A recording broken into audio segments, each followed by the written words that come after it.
There we go.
Hey, gang. Just getting a bunch of messages. Yeah, so uh, yeah, I don't usually see email within the hour before the show. So, Ed, if you're listening, I'm sorry about this, but yeah. 99.1 WDJY. I'm listening to KSHP again. And we're supposed to be on there by 4 minutes after. They do some news thing just like WTAN does. And they said they were going to start right at 8 o'clock now. So I don't know what's happening, but I'm listening to some commercials and whatever else on Vegas. Today, we've already added Discord if you want to check that out. It's at the Yerger group and then the Yerg's radio voice channel. It's supposed to be video on there as well. So check it out. Let us know what you think. Put it in the chat. Give us a call. 1-888-88 Yergs. And today we're headed home. Last week I was home in Pennsylvania for an early Thanksgiving. Today we're going there and back here to Florida for the two stories we'll talk about today. One is Bob Casey apparently finally conceding after trying to include a bunch of votes that the Supreme Court in their far-right decision said was not legit. I had been following that through Mark Elias and his law firm. And apparently it's basically the same shenanigans done by the Republicans that they did in Georgia. And we're about to add WTAN, and we'll get started. Me your questions. Oh. Yeah, that was actually funny. I hit the button a little early. But yeah, so Matt's here. Blake's on the way. And we'll bring them out in a second. We're just too close to WTN. I don't want to miss it. And I'm still kind of peeved at KSHP in Vegas. This is of a month.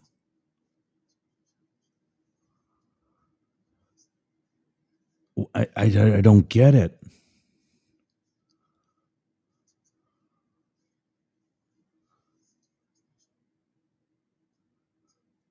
$8 to 10 a.m. That's when I'm supposed to be. They just advertised another show.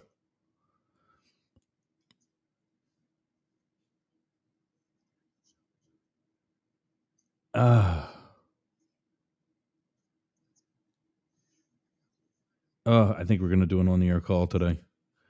Ed, you ready? Yeah, I'm not hearing anything else. It must be us. Welcome, WTAN. If you're just missing, or if you're just joining, rather, this is supposed to be week number 2, where we've expanded to KSHP in Las Vegas. Of the 4 weeks we've tried to do this, this is week number 3 that they've screwed something up. So I think we're going to call them on the air and probably chew some ass. This is not what I'm here for. I'm paying to be on the air at these stations. And I just lost one. That's another news item, or possibly anyway. WWPR, who joins us in an hour from now. This might be our last show with them. They sold the station, and I'd like to. I'm reading the guy operating our board at the Tan Talk Network. I'm shooting for that, and in fact, if I don't renew with them, I'll divert that money here in Tampa, because I'm certainly not going to reinvest it in Vegas with those assets. This is a month. I should be in. I did a 2-week contract just to get started with them, and just so we would be on the air by election day. They screwed that up. They screwed up our election night coverage. And now of the 2, I should be on a second contract with them already, which would have been a lot longer than 2 weeks. But they can't even get that right. So, yeah. Let's bring out the guys, and maybe we'll have them sit with us and do some collective ball busting. Matt, you there? Well, he's not. So I guess, yeah. Let's. Oh, there he Yeah, is. I'm here. What's up? What up? Here we are. Let's do this. It's another day. Another day. I don't get what's going on out there. Yeah. With your radio stations. The one in Vegas, Tan Talk's been great. They're patient. I actually owe them money, and they're paid like, you better pay you're not. to come collect. You don't want those people in Vegas to come collect. They know how to do that properly. Yeah. Well, I know how to deal with it properly too. Oh, okay. That's the Secret Service coming out in you, huh? Yeah. You hem them up. The good old days. Or are you the grassy knoll? I remember I was on the grassy knoll actually, and I was on the X mark. I bet you were. Don't say that out loud, man. Were you the second shooter? Is that what you're saying? Second, third. There's no way Oswald did that himself. I stood on the X mark that's in the street, which represents the location of the headshot. You are looking through a very large tree that is in full bloom in November. It doesn't lose its leaves. And in fact, it's also got flowers. There's no way he made any of those shots, let alone all three.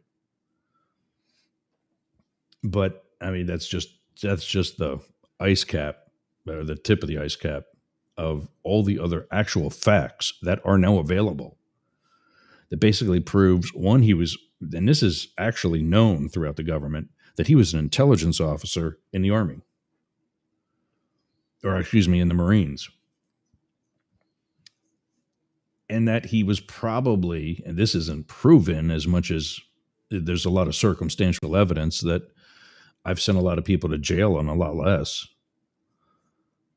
It basically was proven he was working for the government on November 22nd, which, by the way, is today.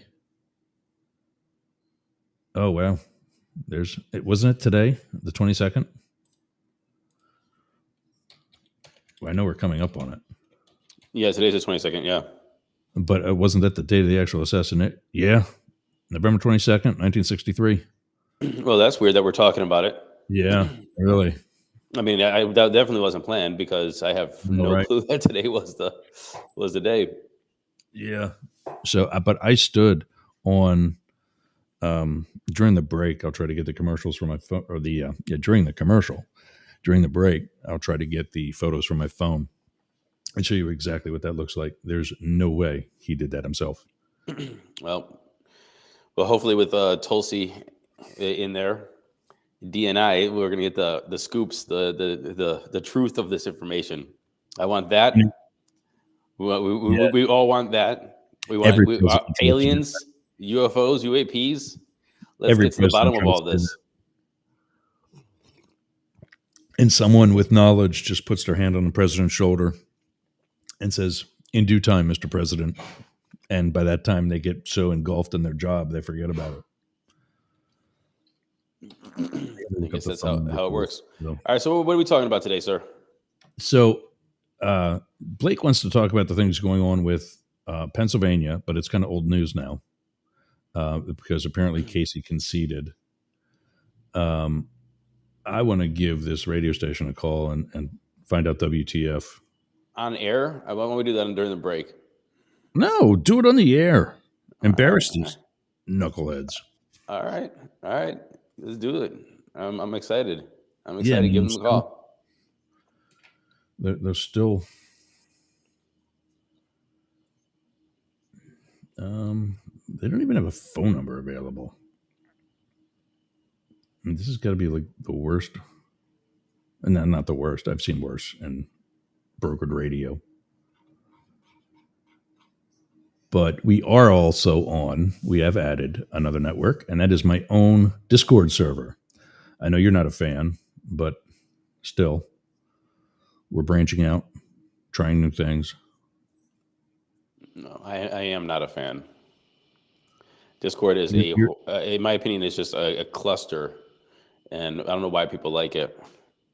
I think you do have to know a little bit more about technology and such and how to navigate through Discord. You're right about that. Sure. It's just I don't know. I don't like it. I just never had a good experience. Look, when Discord came out, I was one of the first users, and I think that because of that, not the first users, but but I was in the first batch before they started Yeah, for actually, I sure. think, streamlining it. Yeah. It just wasn't a great user experience, and maybe it's a lot better now, but it's always gave me a bad taste in my mouth about like just how to use it, and I don't know. I just don't like it. That in Slack is just another just horrible I haven't even heard program. of. I got to send you an invite for Chatter. That's another thing that we're going to be on soon enough, and I really like it. WTAN just turned on the delay just in case we misbehave. I can't even find a phone number, and the irony is, I used to have one. I've called these people. I don't know how they have a radio show with a call in that doesn't put a phone number out there. Well, maybe we want to get to our topics then. Oh, this is painful. General rules, tags. They put hashtags on the. I did. You know what? Keep the money. It's one show. I'll do without you.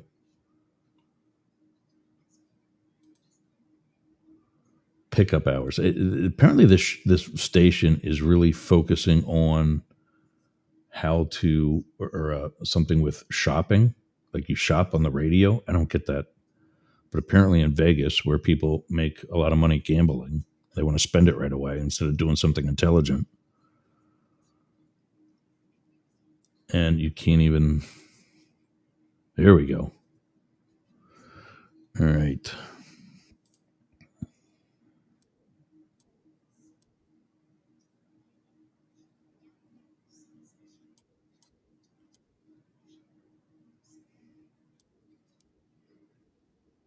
Ooh, a little fast on the button there. All right. General Manager Mark.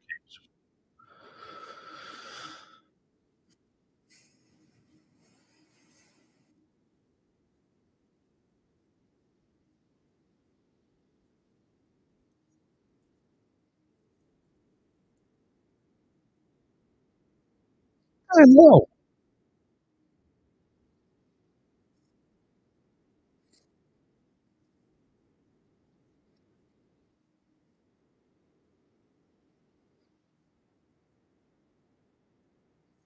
Come on.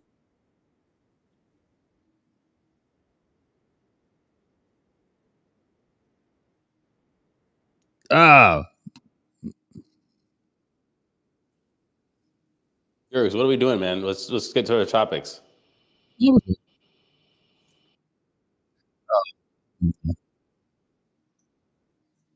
Yeah, this is Jurgs from Up the Middle. I'm supposed to be hearing me right now and not a shopping show. Yeah. This is week number 4 out of 2 that something got screwed up. Yeah. Where'd he go?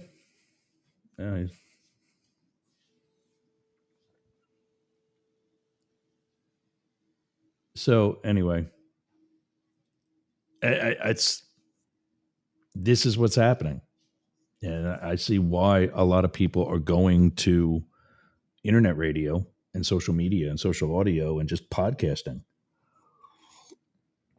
How hard is it to be at your job by 8:00 in the morning? All right, Matt, you still there? Where'd you go? Are you protesting? What's going on? I'm here. All right. So in Florida is the other one. Matt Gaetz is finally gone on some level. He resigned from Congress quickly. What was that, last week? Mm-hmm. While being named and spending all of a week as a nominee for Attorney General. Because that's a great pick. I mean, we talked about that last week, about how you would name somebody who's got an arrest record, he squirmed his way out of actual convictions through dad and some other connections with the DUI that we showed a picture of last week. But also now there's this investigation going on through the House. And I think the chair, when he was being grilled by CNN, let something slip. What did he say? They were about to release it, or they were supposed to release it. They were going to vote on releasing it. And of course, it went straight down party lines. And there's no majority in this committee. It's 50-50. And he said that it wasn't finished. Well, what does that mean? How are you going to release Who said what wasn't finished? I don't understand. the chair? The guy, whoever is the chair of the ethics committee, Okay. was racing through Capitol Hill, trying to get from point A to point B without being grilled too hard by CNN. And I've seen the guy on CNN and in person. I know who he is. I just don't know his name. Kind of like Indian looking guy, dark complexion, salt and He's a pepper. congressman? No, he's a CNN reporter Oh, okay. that was following the chair of the committee. And it was asking questions about what the vote's going to turn out and are they going to release it? And they basically said he's trying to stifle it. And in the process, he was asked if the report was even finished. To which he said no. And the CNN reporter fires right back with, how are you going to release a report that's not finished? And he had no answer for that. And they weren't going to say anything, except he had also let slip, apparently, that they're basically not releasing the report. And the official position of the committee was no comment, even though clearly skipped on that. So the Democratic co-chair spoke outside her office and said this was straight down party lines. And the chair made it sound like it was a group opinion, like everybody agreed that it should not be released. And she basically called BS, that it was not the case. It was straight down party lines. And if this guy is going to be the chief law enforcement officer for the country, the Senate should know how many laws he's broken himself. And she went on to say about how just because he wasn't actually prosecuted by the Justice Department doesn't mean that there wasn't enough there to do it. And as you probably know, we feds pick and choose our battles. That's why the Justice Department has such a high conviction rate, is because they get to pick the best of the best. Not just the investigators, but the cases. If they decide not to prosecute, it goes down to the state, who may be interested, or elsewhere, or wherever. Or, in this case, not at all. So I sit back and I think about these guys that are putting this under a carpet. And I go, do you have a daughter? How would you feel as a dad if she was naked on the side of a pool with a congressman who knew she was underage? And when I say naked on the side of a pool, obviously there's more to it than just that. We're not just naked. And that's not just by the testimony that was given by the girl, but by another who passed by, seeing the two of them, and gave the same testimony. But we don't need that. And I mean, that's enough. What attorney general has ever had that scandal going into their spot as attorney general? Well, apparently none, because he's not. He dropped out. So Yeah. Crisis averted. I guess his and Blake mentioned this last week, or you did. His intent to drop out, to withdraw from Congress, to resign from Congress, is because once he does that, the ethics committee no longer has jurisdiction over him. And then there was, X amount of prior examples where the committee, in good faith, released it anyway because parties needed to know the behavior of the member. Right. Or in this case, the member's member.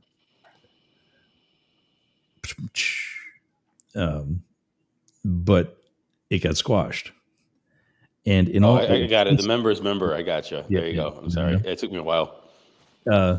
And in all other cases, the speaker blatantly stayed out of it until this one.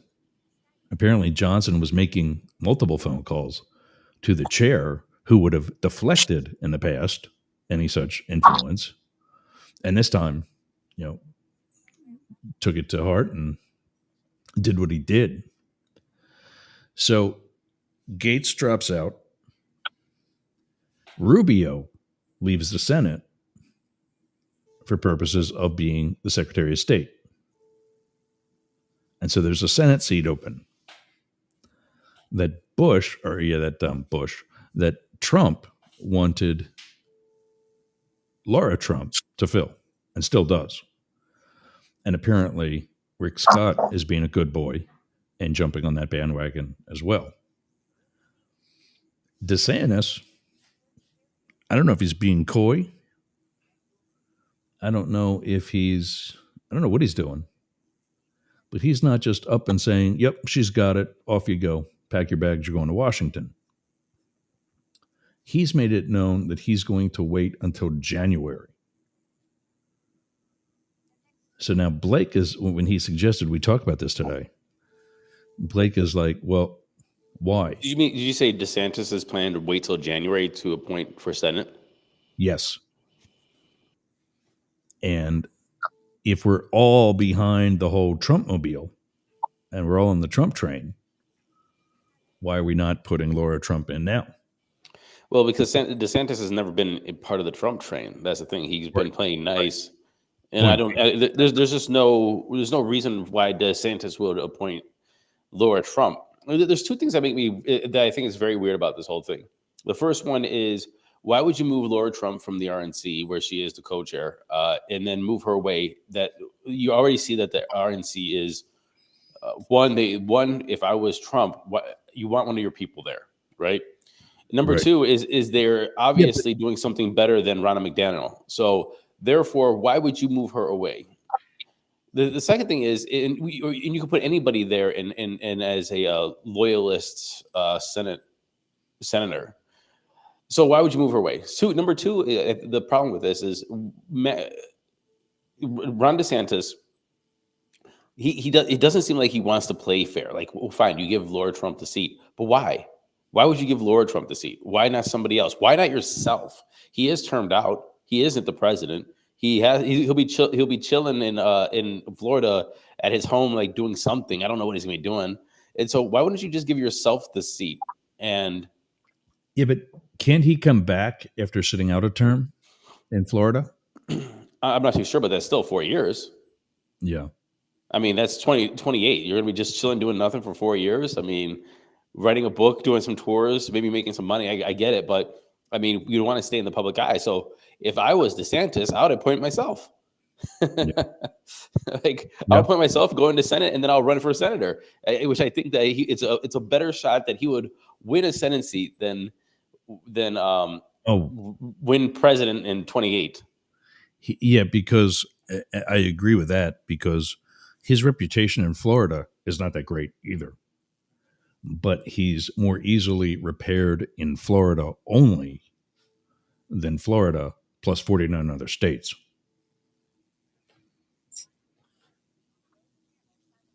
I mean, I don't know. So there's just a couple of things. The second thing is, or the third thing is, I don't know why he would. And everybody's saying, oh, maybe Matt Gaetz will be the senator. They're going to appoint Gaetz. And again, why? Why would DeSantis do that? There's no incentive, in my opinion, or at least that we see on the surface, that incentives give DeSantis the reason to be a friendly to Trump. He's not getting any appointments in the cabinet. He's not, he's going to be termed out.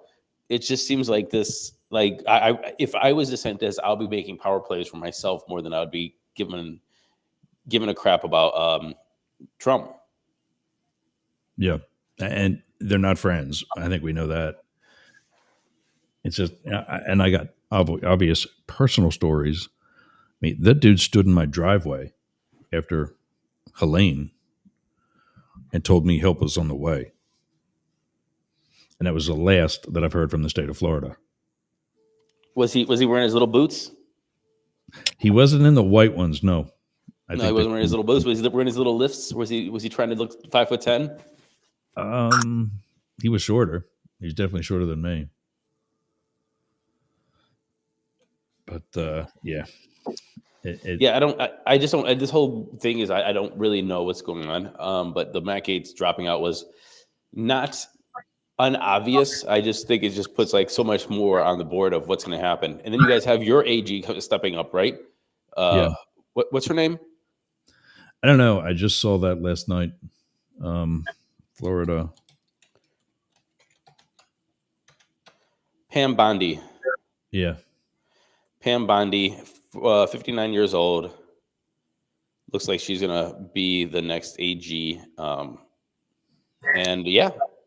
Well, okay, so at least there's somebody with experience doing something criminal, not to mention being an actual attorney general. Yeah.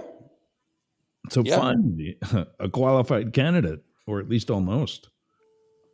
I think, but again, what's the difference between her and say Gaetz? I mean, I think at this point, besides allegations on the back end that if the DOJ is not bringing them to charges, it makes me wonder how solid those allegations are, or how compromised the DOJ is. But anybody that he's going to nominate is going to be pretty much willing to do or follow the same plan of attack that the Trump administration is going to do. So it just seems like a person in an empty suit. Doesn't matter who's going to be there. Well, but as far as prosecuting Trump in the future, of course. But I saw, and I hate doing meme quotes, but I saw that one of the, I think probably Occupy Democrats or whoever floats across my my stream occasionally, said if we had to listen to 4 years of Hunter Biden's sex life, is there an echo? If we had to listen to 4 years of Hunter Biden's sex life, why are we not listening to Matt Gaetz if he's going to be the Attorney General? My opinion is that there's probably too many skeletons in people's closets that they don't want a lot of stuff to come out. Who else was at the pool party, et cetera, et cetera? Who else was at the pool party? Who else is taking part in dumb things? I mean, look, I think what was it last year where we had that one dude getting let's see here, pleasured in the Senate chambers. Yeah, remember? That was a staffer. That was a staffer. Yes. Yeah. But we don't know who was on the other end of that. If you know what I'm saying. Yeah. Right.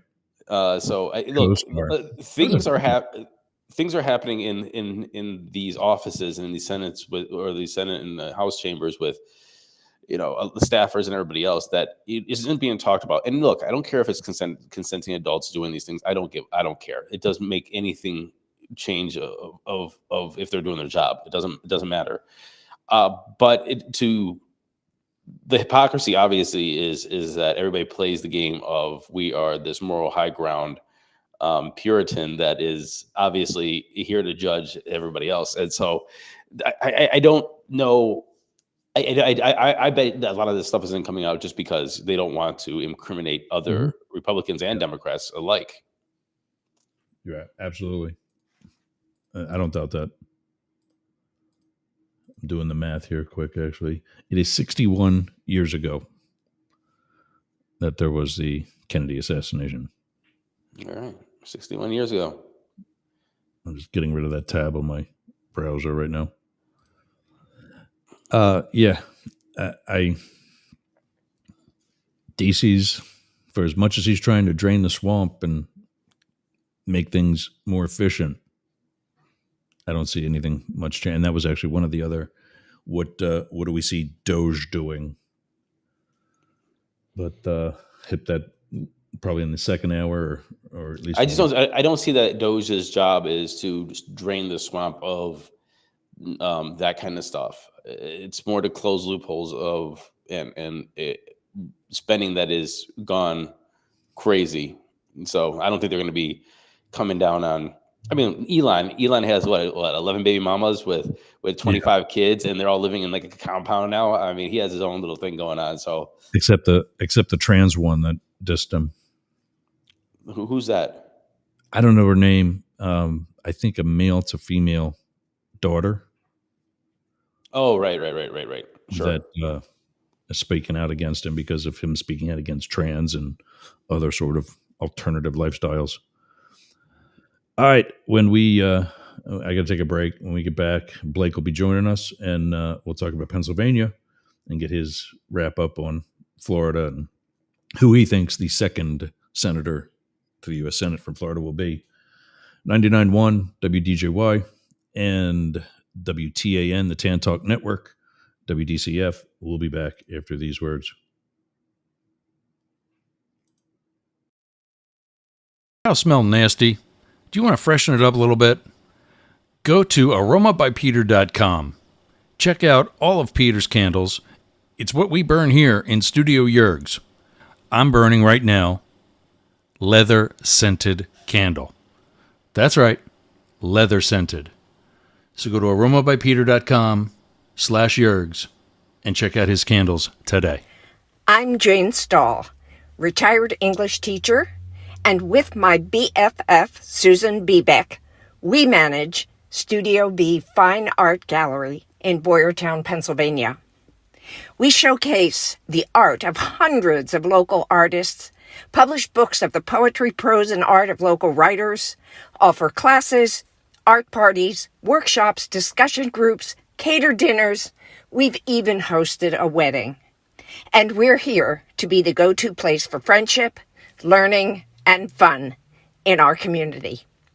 Virtual tours of our exhibits are available right here on Yergs Radio.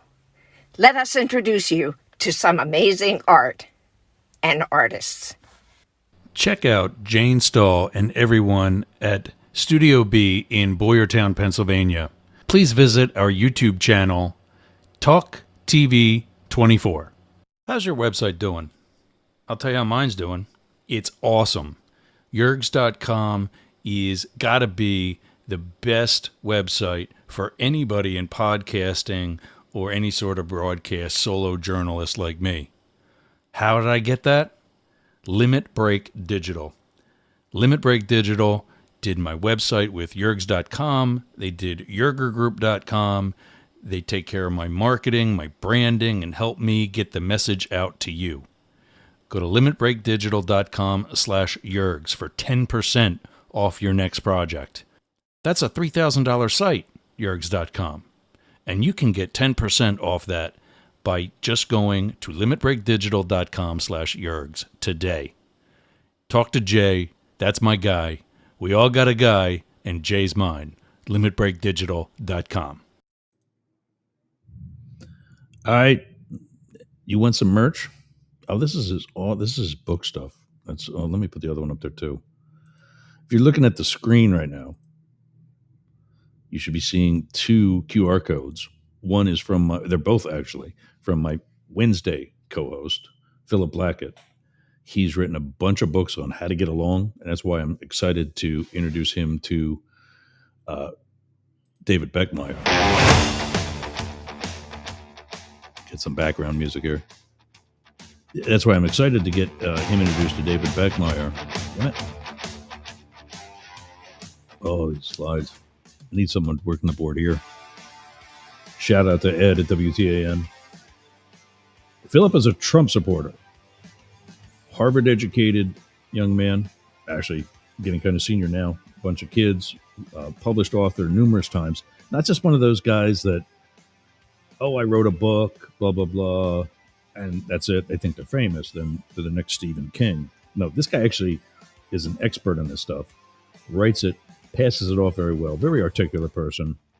You can check him out Wednesdays with me right here on Up the Middle. The QR code in his top corner of your screen for those on video is for his merch, and it's really cool. It's not just like, it's not MAGA stuff. It's actually the man practices what he preaches.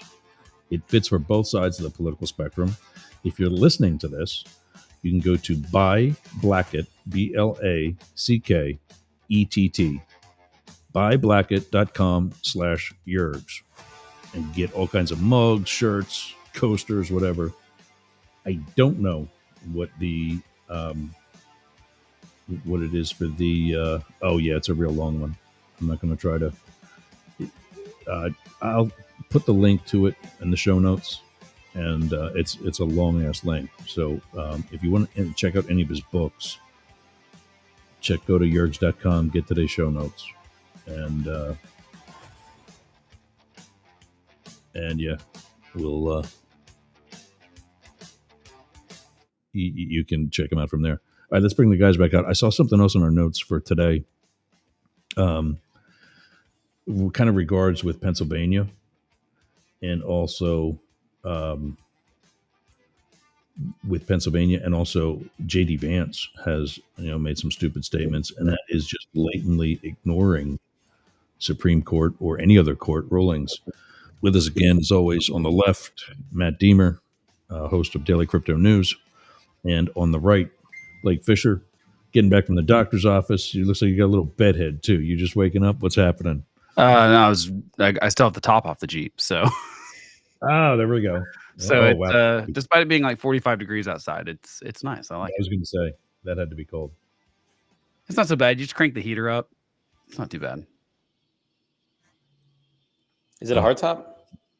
Yeah, but I have it off right now. So yeah, so it's not the easiest to put back on then. I mean, I've got a hoist in the garage, so it's not too hard. But I was running too late this morning. I wasn't going to be able to get it on. I mean, it takes me about 5 or 10 minutes, but yeah. So and I actually don't mind it this time of year. It's kind of nice. And then you went to the wrong place. Then I went to the wrong place because this doctor has 2 different offices, and I went to the wrong one, and then they had to check and say, so I was like, I would have been here on time if I just would have gone to the right place. Yeah. But did he have to take a look at your one member? No, your one buddy. You missed sinus surgery. So he was digging around in here. I think I had a bad reaction to the sutures inside my nose. So, and I had it's been a whole thing.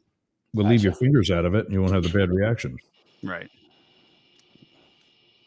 But Dr. Yergs, there you go. Why'd you even go, Blake? You had Ross right here for you.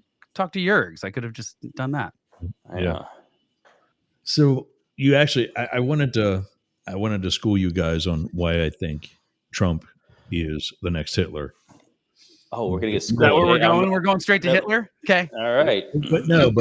But you actually put some. You actually put some good topics in our. Yeah, maybe we save the Hitler stuff for later in the show because I'm all for talking about it. I just feel like we'll derail and we'll not talk about any of these other things. I think these other things are important to talk about, and they're kind of got buried this week. I feel like. So for as popular as he was, the Republicans put up a good enough contender to unseat Bob Casey in Pennsylvania. Yeah, and it was close.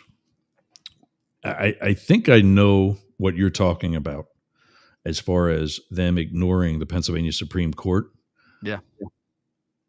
Go ahead. Give us a background on at least what you got. Well, so basically what happened is there's a law in Pennsylvania frankly, Pennsylvania needs to go down to Florida or another state and maybe talk about some election law stuff because Pennsylvania was kind of a problem in 2020 in the sense that they changed some rules.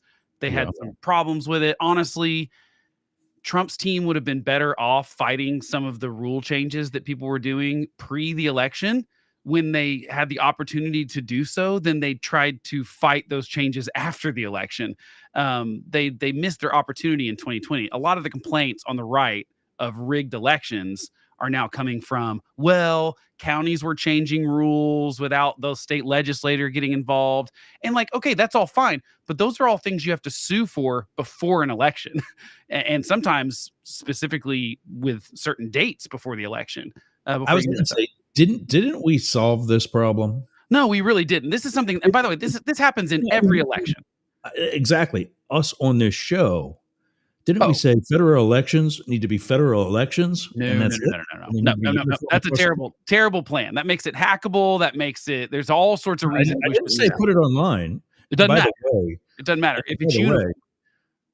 way, there's a video you need to see. 'Kay. On YouTube. I talked about it earlier this week. Do you know what bullet ballots are?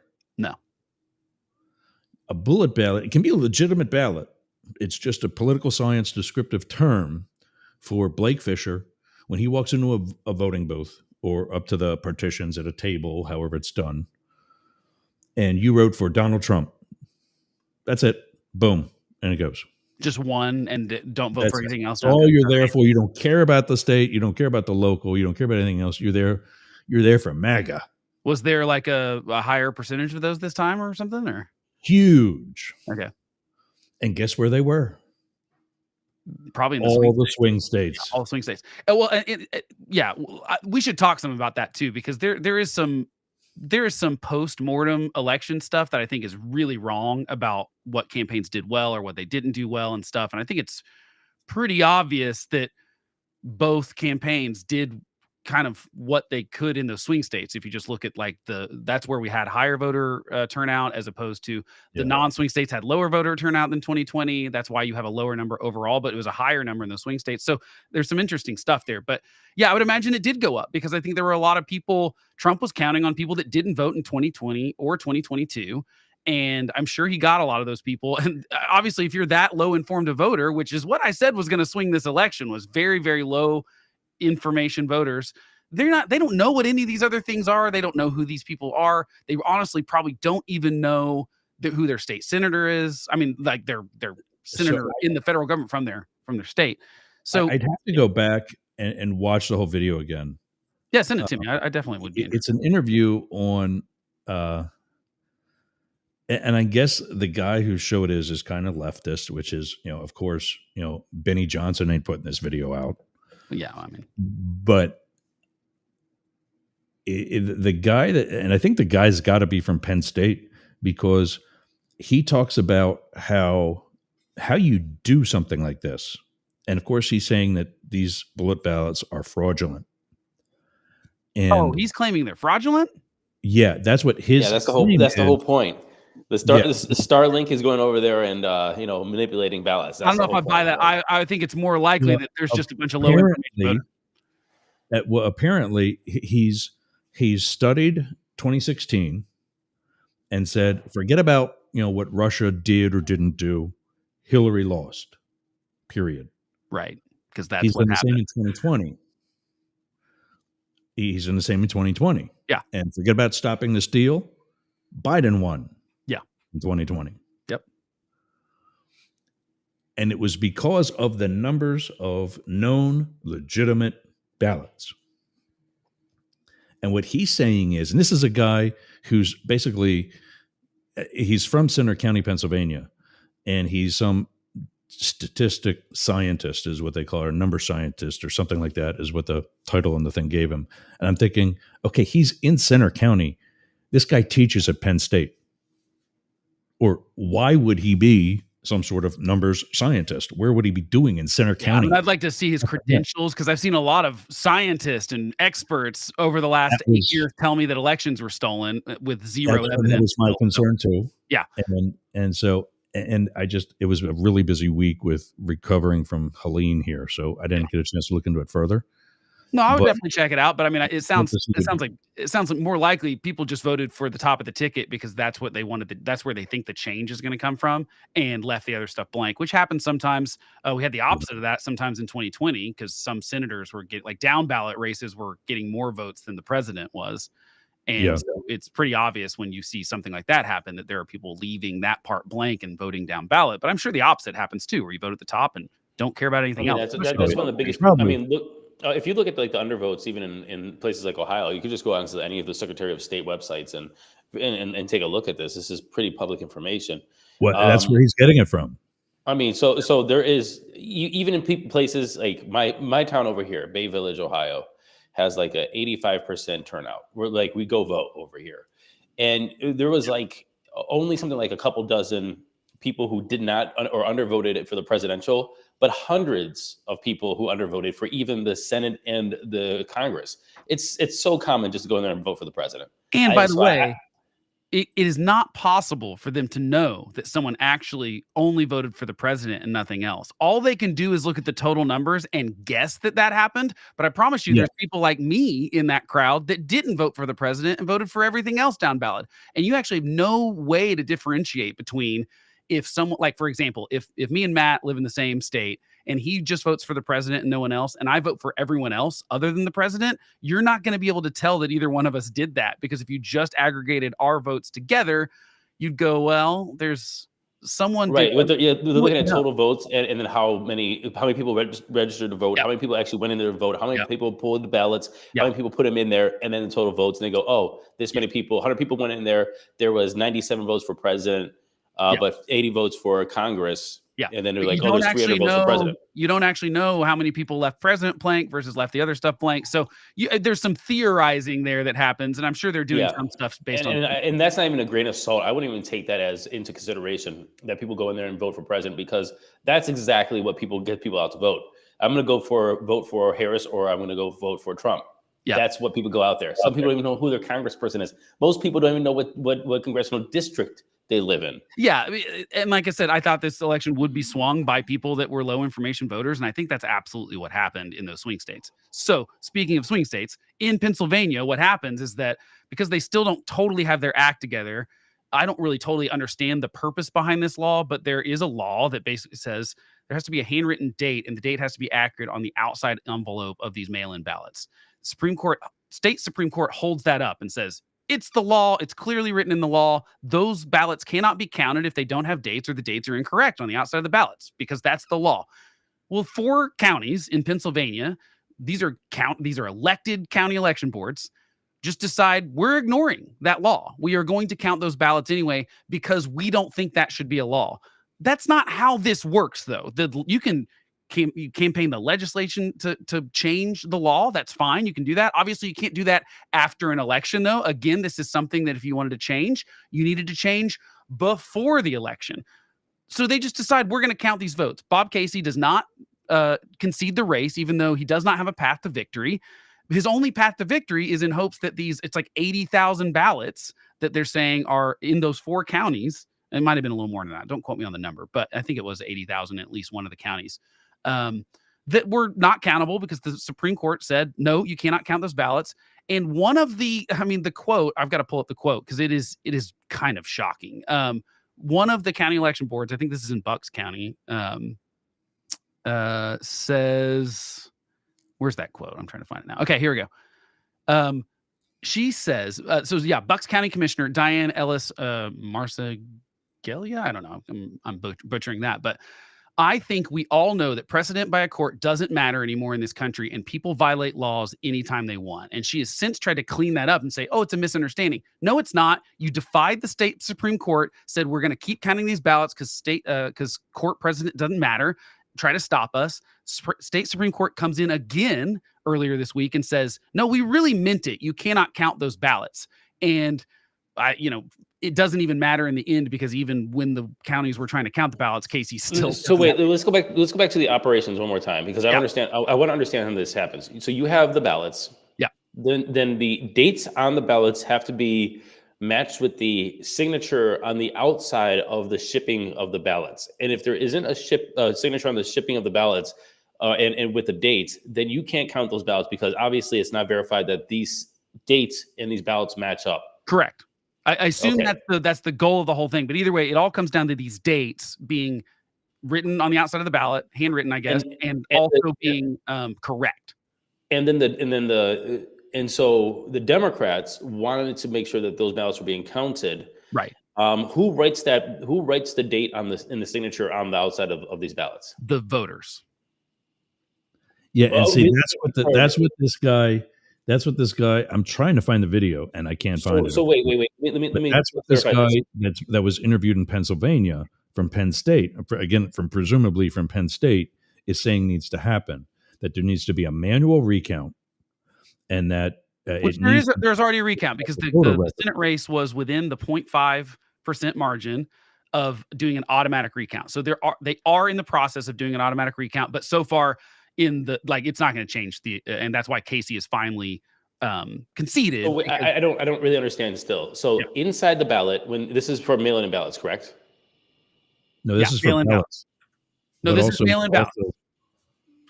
This is mail-in ballots. So Mail-in 80,000 mail-in ballots. People have the ballots. They write their signatures on the ballot themselves with the date. They close it up. They put that in the envelope, and then on the outside, they're supposed to write the signature and their date again.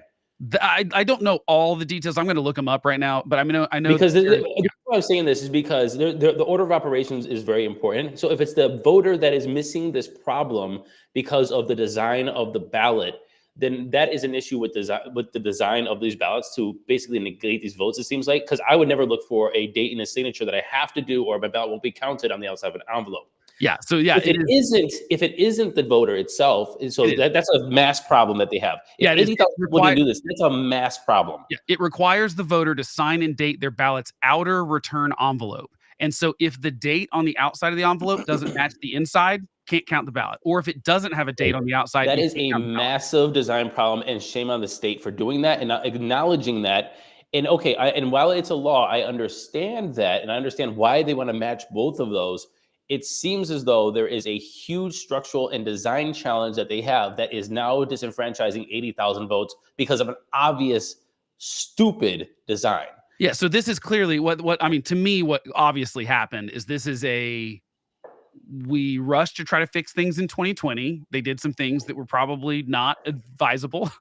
And then they didn't fix them in the 4 years between. And so that's why the state Supreme Court's like, it doesn't matter if you think this is a dumb law. It is the law. And so until the legislators change it, we interpret the law. This is the law as it says. We don't care if you think it's stupid. It's what the law says. And it says you can't count that ballot. And so that's why we are ruling with and so, yeah, Pennsylvania, if they want to fix this, fix it. If we think it's stupid to have the date on the outside, fine. I don't care. Like Pennsylvania figured out. Pennsylvania needs to figure out some stuff though, because obviously they're kind of they're a swing state. And it's ridiculous that Florida has as many people as it does, and we get results in Florida like that. And meanwhile, like Nevada, Arizona, Pennsylvania, it's taking weeks. This is one of those situations where, yes, I agree with the Supreme Court, and you follow the law of this practice, 100%. Yeah.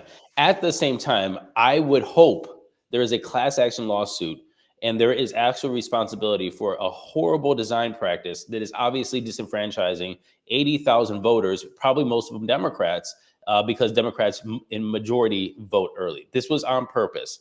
I do hope that there is action taken, because once you see a massive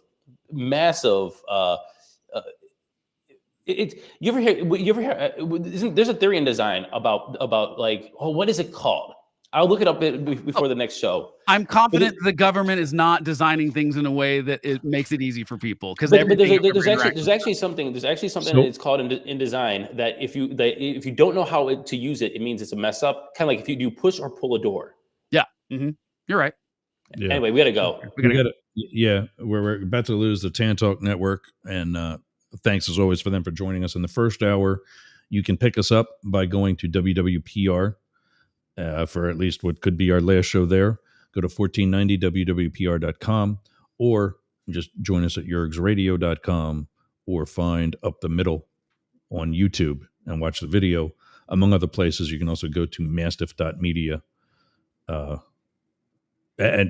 Ed, are you saying we got 2 hours today, or that we just got to push for 2 hours here in the future? Yeah, in the future. Okay. Yeah, so... join us on 1490 or at Yergs Radio for hour number 2. I found the video that I was talking about. You can also find the guys at Blake at thehomelessconservative.com and Matt at dailycryptonews.net or info at deemerforcongress.com. You can get us all news, NEWZ, at yergz.com. 1490 is going to be joining us next. And we're also saying goodbye to WDJY. They're only 1 hour for us with on Fridays, 2 hours on Monday, and we'll see you all then. But yeah, we'll see you back right here in just a couple minutes.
I think we might be on 1490.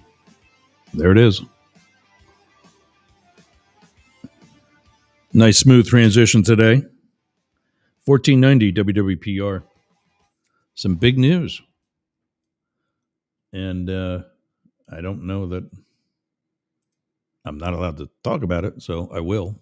I mean, you'll find out why. It's not really going to matter much in a minute. But 1490, our flagship AM station, may not be with us too much longer. You're watching or listening to Up the Middle. I'm Yergs. Oh, hold on, I got another overlay here. If it was you on video, had a bunch of things going on. 1490 WWPR, Bradenton, Tampa Bay, has been the first terrestrial station that Up the Middle appeared on. And that was less than a year ago. We've now grown to almost 100,000 listeners on Fridays because of all the networks that we're on. And we may have to say goodbye to our Bradenton audience. We just came over from the Tan Talk Network, which covers most of the Tampa Bay, but mostly in the north. So, Bradenton was kind of a nice addition. We couldn't get them all over the same hour because of some scheduling with WPR. But apparently there is a successful sale of the station, and it's to a Christian company who I don't know exactly is someone that's going to really jive with the honesty that we have about both the left and the right. So it will remain to be seen if you'll see us here on WWPR come December. Val has vowed to help as many transition smoothly to the new owners as possible. And of course, I'm hoping that is us, but we will see. What's that? Oh, that's me. Just checking some comments. So in the first hour, we were talking about Florida and Pennsylvania and the zoo that is already the Trump administration. And that kind of carried over to what we're talking about now in the second hour with Pennsylvania and some election laws being kind of ignored by the left and the Democrats, who have blatantly said that why should we care? The courts can make whatever decision they want. They've got no way to reinforce it. Well, my counter to that, because Blake, of course, is up and screaming about, how dare these Democrats say that? I'm like, well, didn't J.D. Vance say the same thing? Sort of, actually. Let's start that hockey game now and bring them out. On the left is Matt Deemer, host of the Daily Crypto News, and joining us here every Friday, as well as on the right, Blake from the Homeless Conservative. He is not a Trump supporter, so I'm sure that I think you've called him out for it in the past anyway. Yeah, and I'm like, just like all politicians, I'm just going to call balls and strikes. Like when you do something I think is good, I will say congratulations. When you do something bad, I will say I think that's bad behavior. It's like it's not that hard. I don't know why people have such struggle with this.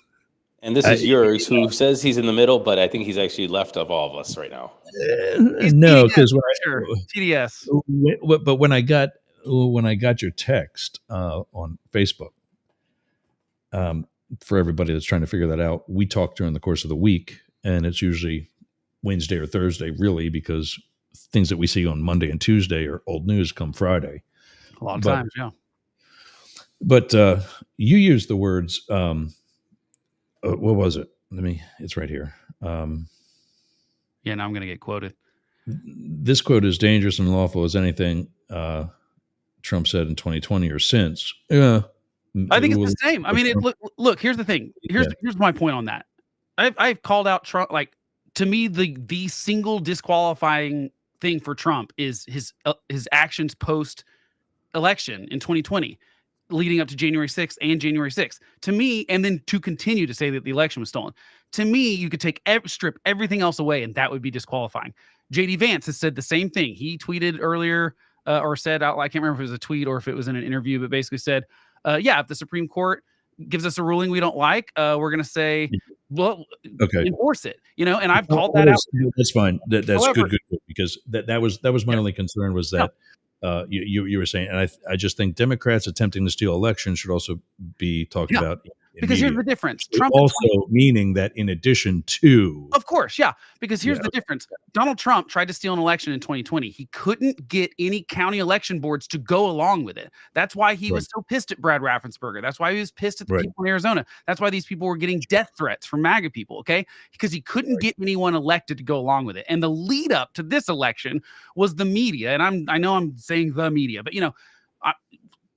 every individual thing, the lead up was, okay, if Trump loses, does he has the GOP put people in place in those counties that could potentially go along with it this time? Like, are there less responsible actors? So I think it's really incredibly hypocritical for all of that worry, which I had to and said, to have all that worry. And then here are Democrats actively ignoring a state Supreme Court ruling and saying, screw you, you can't enforce this, and no one's talking about it. That's what bothers me, is that elected Democrats are actually doing the thing where they were trying to steal the election this time by doing something that is illegal and the state Supreme Court says is illegal. And sure, you can say you want the law to change, but that's the same excuse Republicans had in 2020, is that they didn't like the laws that led up to the election. The time to change that's before the election. It's not after. That's not how this works. And so what bothers me is that people aren't up in arms about that Democrats were actually trying to steal this, and Democrats were the ones ignoring the court orders. It's obvious that what everyone does now is just, it's okay for our side to do it. It's not okay for the other side to do it. And I don't like that, because what my concern is that Donald Trump has already, let's start with the Democrats first. Democrats have been sowing distrust in the courts ever since Trump nominated enough people to have a majority of conservatives on the Supreme Court. I don't like that because, first of all, most of the Supreme Court rulings are 9-0 or 8-1, and they've been very weird for the last few years. You've got Amy Coney Barrett siding with the liberal justice sometimes. You've got, like, it's not been this, like, 6-3 thing constantly like people claim it is in the media. I agree. I don't like the delegitimizing of an entire branch of the government, especially the courts, because it is incredibly dangerous. It's one thing to talk crap on Congress. You don't think they bring it on themselves, though? No, they do not, because quite frankly, you don't think that Clarence Thomas going on vacations that the entire court can't afford, let alone one justice. They would never do it if it was a Democrat doing that stuff. If it was a Democratic appointed person in the Supreme Court, they would never do it. The Kavanaugh stuff was ridiculous. That was an absolute witch hunt. That was ridiculous. None of the Kavanaugh stuff in his hearings. No, was I'm saying Clarence Thomas going on a vacation. Yeah, I've got some problems with the things Clarence Thomas has done. One vacation costs as much as 3/4 of my house.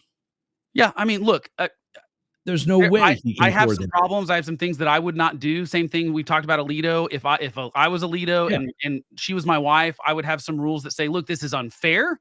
There are just some things you can't say in public and you can't do in public because we have to be above the fray of that. I agree with that stuff. That does not delegitimize the court. It doesn't delegitimize their decisions. But at least as far as the scrutiny goes, I'm saying it brings it that they're bringing it on. That's themselves. not the scrutiny they're trying to claim. They're trying to claim this court is illegitimate and their decisions are illegitimate. Thomas thinks I agree with Blake here, in the most part, but I also agree with Ross. Like, look, you have complete conflicts of interest when you have people paying for vacations and buying your homes and real estate off of you. It's just a way of basically money laundering or some kind of soft bribes or soft influence for, say, people like Thomas. But now we've heard this happen on both sides. To be honest, on the conservative and liberal judges, that there has been talk that this does happen. That is a huge issue, a very huge issue. But at the same time, I do think that we see in the rulings that there is less of a bias than we see that from a 6-3 split, like we said, than we thought was going to be there. That there are liberal judges siding with conservative judges and conservative judges, in air quotes, siding with liberal judges in a lot of these rulings, or at least looking at the law and dissecting it and pulling out bits and pieces that there's agreement or disagreement on in a more nuance than I think that the media or the partisan politics is giving them credit for. Yeah, and my point is that, like, we only hear about the big things. So everyone knows about Dobbs, but no one knows that, like, Kavanaugh writes the thing that says, well, you all, these Republicans have no standing to try to fight this thing. Like, the point is, I think the Supreme Court's doing their job. Do I disagree? Do I agree with them every single time? No. Do I agree with every single person every time? No, of course not. But, like, they're doing their job. They're not illegitimate.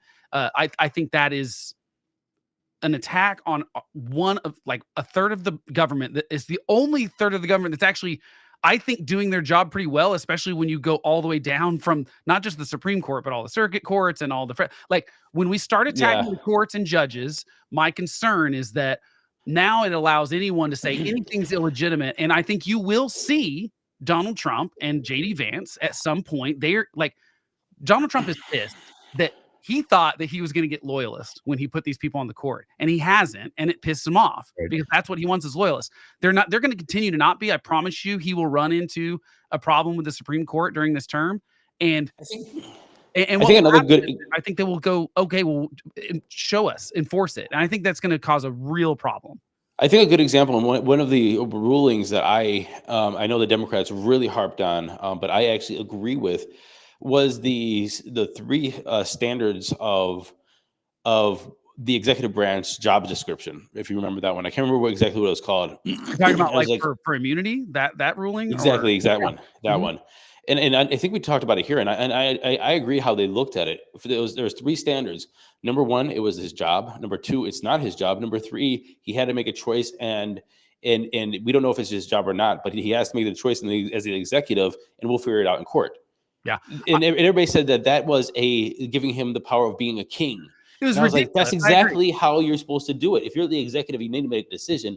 You need to figure out what the guidelines are. And honestly, Yeah, but Those what three they're not guidelines that came from the Supreme and Court were so simple that that's exactly what you want out of law.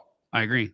but what they're not addressing, and the Supreme Court never does. They always push it down to the lower court. Is the things that have actually fallen into those three categories, such as conducting a witch hunt on your on your political enemies. Right, but some would like. Here's the thing: I think they had a weird needle to thread because they were trying to go, okay, every question that came up, they understand they're framing it for Trump. The problem is, once they make a decision, it's not about Trump anymore. It's about every president, future and past. Because remember, Democrats and the DOJ is trying to prosecute Trump for things that happened while he was president, some of them, Right. and some of them Right. after he was president. And so Right. the tricky thing is, it's like, okay, I'm sure the Supreme Court's going, great. So if we say presidents aren't immune from official acts, like they can be criminally prosecuted, Donald Trump's next administration is going to go after Barack Obama for killing American citizens with drone strikes, even though those people joined terrorist organizations. They could go after FDR for like you could. That's one of our biggest. That was our example last time. Is the internment camps? It's like in that situation, is it the job of the president to protect the American people? Yes. Is this a constitutional thing to do to American people and citizens that just immigrated or immigrated over to the U.S.? That is a very, very, very tricky question. And in hindsight, everybody could say it's wrong. At the time, Right. What are you doing if you just got attacked in Pearl Harbor and you're entering into on the global stage of World War II? And that's the problem: is presidents are having to making the hard decision in the moment. And I mean, okay, do you guys watch The Diplomat at all on Netflix? No, should we? Like that. I like it. It's good. It's fun. I don't like watching stuff like that either, but Ross. But anyway, it has a great line with the president where it says, "Nothing gets to me unless it's 49-51." Like basically, if it's a 60-40 thing, it's someone else on the staff is taking care of it. So everything gets to the president's desk is a 49-51 problem. And he was basically saying, and you've got 51 and I'm 49, so you win, I lose, kind of thing. But because that's how tough these decisions are. They are not clear. I mean, some of the stuff that the president decides is clear, but for the most part, he's making very tough decisions. Okay. We've got to give some latitude to say the Supreme Court could come in and say what you did was illegal and it can't stand, but we're not going to criminally prosecute you, the president, for any official acts. I think Matt's right. I think they got that right in the sense that if it is an official act of the president in the sense that it is in his job description. So it is, for example, that's why they had to drop the part on the charges where he was trying to get his attorney general fired, because that's within the president's job description. He can fire and hire who he wants. That is his purview. So that's why they had to drop that part of it where they were trying to he was trying to, get rid of put someone in there because that's his job. He can put whoever he wants in there. So where this all stemmed from is our conversation about delegitimizing the judicial branch, but as well as other branches of the government. Yeah. From them doing their job. And I think that you're right, that this is a dangerous thing. I mean, and I think that, and gosh, I feel like I'm turning MAGA every day here by saying some of these things. No, I think you're saying the normal. But what I want to say, I didn't even say anything yet, Blake. Hold on. But what I do think is the Democrats did start this when it came to I'm sorry, the Republicans started this with Stop the Steal, sort of thing, and then now the Democrats are playing into that playbook. And again, I think this comes back to a lack of moral clarity from a party and what they stand for to move the Democrat platform forward. And I think if playing this game is further going to delegitimize these institutions, we are playing the same game, and it's a dangerous game now. And I think you're right. I don't think there's anything MAGA about it. I think it's reasonable to say that. Well, I thought I was going to say something else, but then I realized I was coming from the. No, the problem is almost everyone is going, both parties, and are going, okay, we've got to do the crazy thing because if we don't, they will. That's essentially what has been happening, tit for tat, back and forth, and sometimes preemptively. So sometimes it's not that Democrats do the bad thing, so then Republicans feel like they have permission to do the bad thing. Sometimes they get so hyped up on this is going to be the last election, democracy is going to end, that they go, well, because for example, if I really thought democracy was going to end, if I really thought the fate of the country was take FDR's example of Japanese internment or something like that. If you really thought what you were doing was protecting the country and the maybe we don't exist anymore, then I would give you more leeway to do something that you maybe even know is not constitutional or illegal. The problem is people are now shredding the Constitution preemptively based on not what has happened. We haven't been attacked by Japanese. They're like theorizing that we might get attacked by Japanese. So we're going to put people, that's the difference now, is like they're preemptively putting people in internment camps. I'm using this as a metaphor, but they're doing it preemptively instead of waiting for the bad thing to happen and then reacting to it. And that's what concerns me, is that I don't want to go full in on the lawfare weaponization of the Justice Department, but it is very clear that there was a weaponization of the Justice Department and some of these prosecutorial things against Donald Trump. Not all of them, but like the New York thing, I think was a sham. And I think that some of the stuff that went on in the Department of Justice is at least shady enough that I go, you weren't being above board, but that's now giving Trump permission to try to do the same thing by nominating Gates. And fortunately it didn't work out, but you can tell that that's what he wanted to do, is like, well, if you guys are going to do it, I'm going to do it 110%. And that's what bothers me. Yeah. But you don't think he's started any of that, though? You think No, this is because Donald Trump goes into office, he wins fair and fair in 2016, and the next 2 years. That's not true. Even the Republican Senate, the Republican Congress in 2021 and 2022 has admitted there was Russian interference in 2016. It did not sway the election at all, Jurg. How do you know? There's no evidence, because they bought like $5,000 worth of Facebook ads. That's not true. All that debunked stuff has been debunked.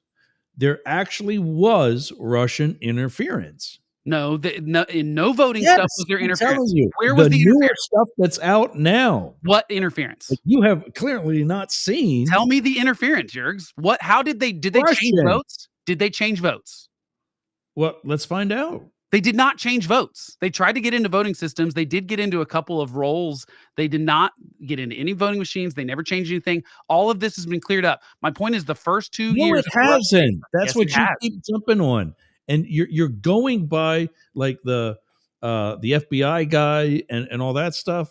You're not going on modern stuff. So when I say modern, I mean recent. You still not told me anything that Russians changed about the election in 2016. I'm looking it up right now. Well, you should know it off the top of your head if you're claiming it, Yerks. No, because I just calling on the. I'm just saying he won fair and square in 2016, and then we went into this Russian collusion stuff, which the Steele dossier was complete BS. We relied on it. The intelligence community knew it was BS and backed it anyway. So DOJ, FBI, they have a lot of crap to deal with, and they do need their houses cleaned for sure. And it's improved a little bit over the last couple of years. Your house is not clean. Stop saying that. It's not true. Stop being a MAGA. I'm not being a MAGA. I'm telling you, the FBI behaved badly in 2016. You cannot have senior people in the FBI texting each other on government devices saying, we've got to stop this guy. And like, that's not okay for someone in the FBI to be doing. It's fine to say, we're going to investigate him if he does something bad. We're going to watch him carefully. You cannot say, we will do everything we can to stop this guy. That's not the FBI's job. That was behaving badly, Yergs. And there's no excuse for it. That's why those people had to leave the FBI.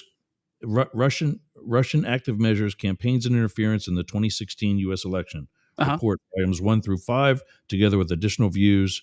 Select Committee on Intelligence, United States Senate. Yeah, I know they did stuff in 20, but there's no evidence that they changed enough minds that swung the election. When you look at the ad buy that they did specifically on Facebook, it like got dwarfed by both campaigns, and it was so clearly just trying to stir the pot of the sort of racial stuff. I mean, that they succeeded at for sure. Stealing race, sort of stirring up racial animosity during Black Lives Matter stuff. That sort of, but really what they were trying to do is stir up people that had already decided. They weren't swinging votes. What they were doing is showing very anti-Hillary Clinton stuff to people that were already anti-Hillary Clinton and trying to whip them up into conspiracy theories. Don't you think that brings out the bullet votes? Don't you think that brings out the bullet ballots? No, I think those people are already voting for Donald Trump anyway. You go look at the ads that Russia ran on Facebook, and none of them are persuading people. They're all going. It's like they're all Breitbart looking ads. They're very clearly like you are. So they look like all the others. They're no, because I mean they look like fear. They look like it's all fear and crazy stuff, but it's going after a group of people that have already made up their minds, and you're just trying to hype them up more. There was not Russian interference in a way that swung the election. That Democrats can say it all they want. It didn't happen. This isn't the Democrats. That's my point. This is Republicans. Right. Obviously we're looking into how Russia interfered. We want to know everything they did. They were absolutely trying. If they could have done like swung votes, they would have done it. They did not get into any systems to do it. I don't see any evidence that they swung in any way. I mean, especially when you've got Hillary Clinton just not going to Wisconsin. That's the problem, is that Hillary Clinton ran a bad campaign. All of this can be taken care of if she runs a better campaign, and she doesn't. Like, boy, that's it. Now, if the Russians had convinced, if you can prove to me that the Russians convinced her not to campaign in Wisconsin, then okay, I'll say that the Russians interfered in the election, or at least moved the needle in some way. But they just didn't. And obviously they tried to interfere. I'm looking at a search. Did Russia interfere with the 2016 election? Okay, interfere. I'm looking at They did 1, interfere. 2, 3, Did they 4, change 5, anything? 6, 7, 8. Of course they 9 interfered. different stories. I'm not 10 different stories. I'm not Different sources. discounting that. I'm not saying they didn't interfere. I'm saying their interference did not change anything about the election. They did not get Donald Trump elected. Donald Trump was not illegitimate. And that's my point, is that Democrats calling Trump illegitimate in 2016 are just as bad as Republicans calling Joe Biden illegitimate in 2020. There is no difference between the two kinds of camps. Zero. Because both of them were elected, both for fair and free elections, just like 2024 was. And now you're seeing a little bit of this creep up on the left, not as much as I thought there'd be, because it was pretty decisive, but you are starting to see conspiracy theories now from the left claiming that Donald Trump was illegitimately elected in this election. It's not because of Starlink satellites, man. Yeah, we all know that. Yeah, it's Starlink satellites, the fell out sky and stuff. I mean, it's pretty ridiculous. By the way, Elon Musk, it sounds like, was going to be the fall person for if Trump lost. It sounds like they were going to blame it all on him if the ship went down. So it's pretty funny that Who's this guy, quack of a data scientist? Who is this guy? There's Tom Hartman, the Tom Hartman program, which, like we said before, is left-leaning clearly. But this guy is Stephen Spoonemore. I don't know from where exactly, but yeah. Like I said, I want to see this before I comment on it, because I'm not gonna. But like, I don't buy anything. Saxby Chambliss. Thank you very much. Chambliss here. NBC News would know this. Wait. Can we just watch this, Blake? Hold on. Please play it, Ross. How long is this? am I teasing you too much now? Are we really going to watch 11 minutes of this? We're not watching 11 minutes. You have a highlight reel, Ross, for like 30 seconds? Well, let's. Right now, they're talking about other elections that had anomalies like this. Okay, then we're not watching this. Like, here's the thing. That did have court decisions on them. But can I give you here's what bothers me about anomalies in the data of stuff. If you notice, the week after the election, while votes were still being counted, you saw Democrats and Republican conspiracy theorists looking at the drop off in votes for Kamala Harris versus Joe Biden 2020 to 2024 as evidence. Democrats were pointing it as evidence that this election was stolen, and Republicans were pointing to it as evidence that the 2020 election was stolen. So they were looking at the same data point, which, by the way, was completely incomplete because they were still counting votes. We didn't have the count in California. That race tightened, and now, yes, we had lower turnout in 2024. But I just want to remind everybody here that it's 2024 and we're still talking about something in 2016. So can we move on? I agree. I mean, I just think all the election stolen nonsense is nonsense. Yeah, let's see what this guy says here. My initial nomenclature of saying it's a bullet ballot or a drop-off vote, I was conflating them. And let me explain what the two things are. And we don't know which it is until the ballots are actually inspected. A bullet ballot is a ballot which actually exists. It's on paper. Hopefully on paper, that only has one selection in one race. So somebody went to the polls, said, I want a ballot. They checked off one box, turned it in, left. It's called a bullet ballot. Right. And typically, the ones we're talking about here are people who just voted for Trump. Correct, except that I'm increasingly thinking, in a lot of cases, the bullet ballot isn't there. The hack could have unfolded two ways. Oh, come on, it's a hack. the e-poll books, which are all networked, all online, statewide, and it turns out most of them. Okay, we can stop this already. This Yeah, is this the is same conspiracy conspiracy nonsense, theories Eric.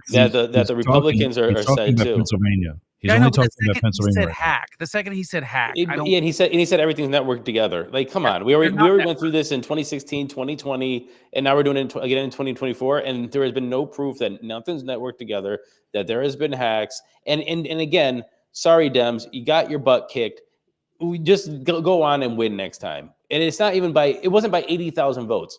It was by a lot. Yeah, I mean Trump. I mean, the up- swing states was like 300,000 votes. So it was kind of like, okay, a little close, but it was a lot.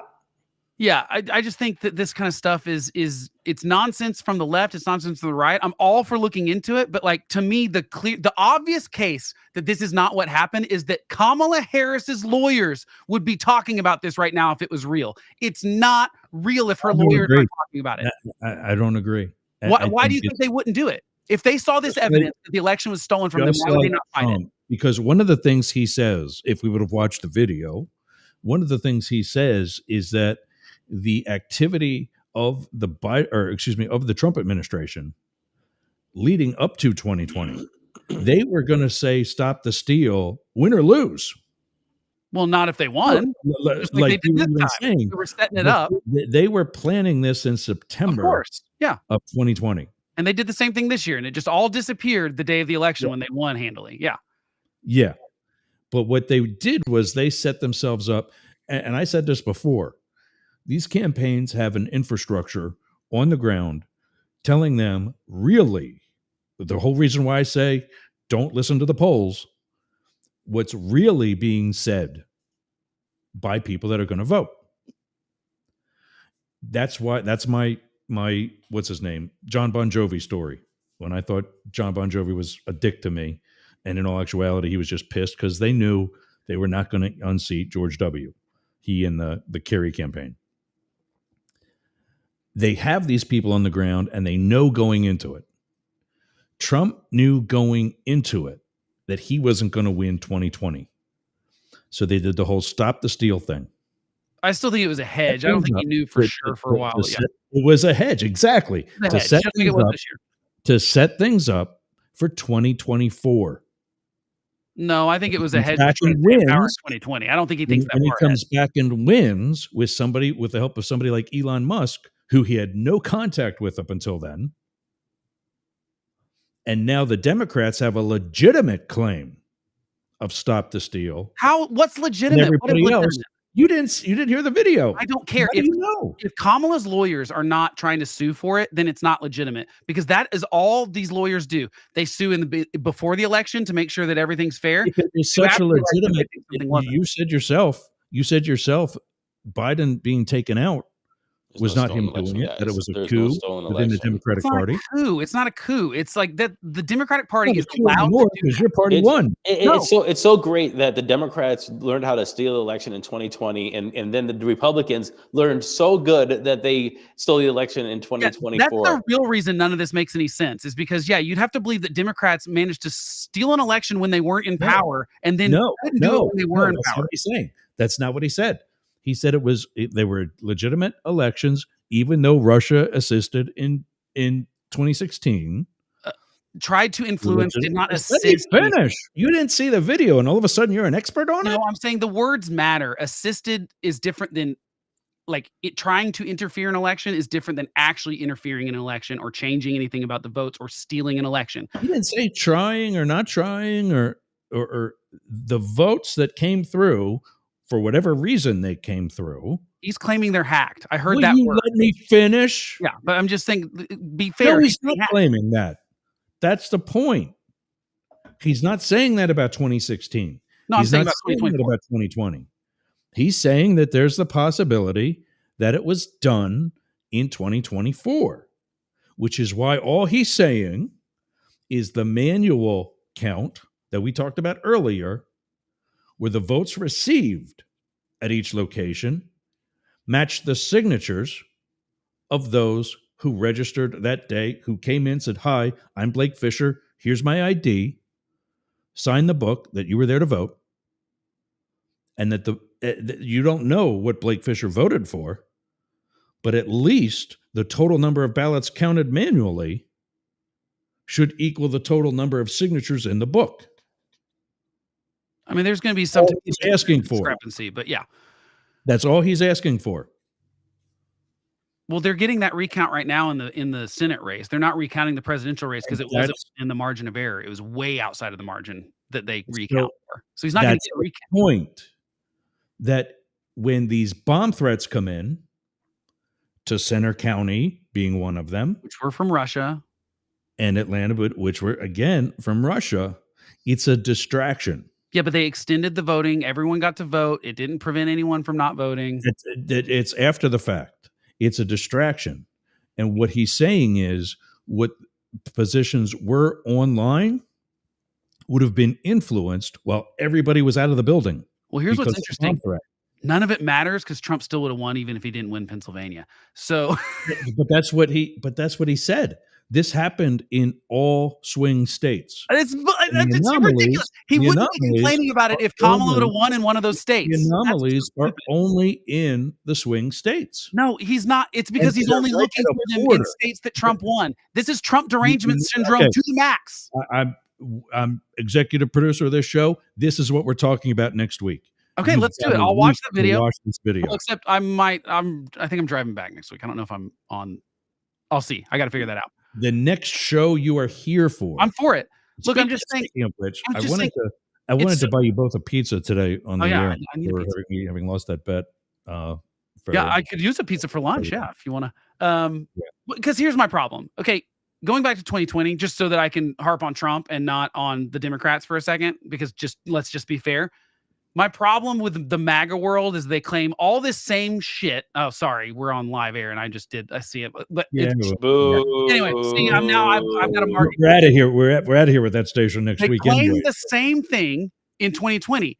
And they're like, oh, you can't do all this stuff. You got to have signatures on the ballots. They never complained about signatures on the ballots in North Carolina because they won North Carolina. They didn't complain about the same kind of ballot issues in Arizona because they won Arizona or they lost Arizona. So that was my point, was that for every ballot that they protested, they didn't protest the wins on that same ballot that put their people in the Senate. Right. And that's my point is that, and then also look at this. Here's the other reason that I think this is the dumbest conspiracy theory I've heard. Trump won. You didn't hear it I don't care. I don't have to. I know it's going to be dumb because here's why it's dumb. because it's not your idea. You didn't find it. You're going to steal an election for Donald Trump, but you're not going to down ballot make the Republican win. Trump lost three or four states. But they didn't because Trump, like the Democrat senator, won in I think 3 or 4 of the states that Trump won at the top of the ticket. That has not happened, by the way. He's not saying this was a nationwide activity. He's saying it just happened in the swing states. Happened in the swing states. But they only swung it for Donald Trump and not for the Republican senators, so that he could have a bigger majority in the Senate. It just goes back to the Democrats as well in 2020 and Trump. It's like if you believe it's the Trumpers, if you believe that our elections are we have election integrity, then we have to go for it. That's believing in institutions and that's that is believing why in the United States of America. Is not speaking up. And if you don't, you're going to believe these theories. And honestly, it's a dangerous situation. I will say, I don't like talking about these kind of things because I think that they're not productive. But the more productive thing to talk about is that, do we think that there, with the 50 or maybe more, like even Ohio, I think there's 88 different ways to run ballots because every county. Yeah. Should there be a unified or at least congressional rules that create a guideline in the system so that we have immutable and countable ballots? And so we get the digital out of there. We get all of the USB sticks out of there. Everybody has a physical ballot that no matter what your process is for the states, that there has to be a physical copy somewhere for auditing.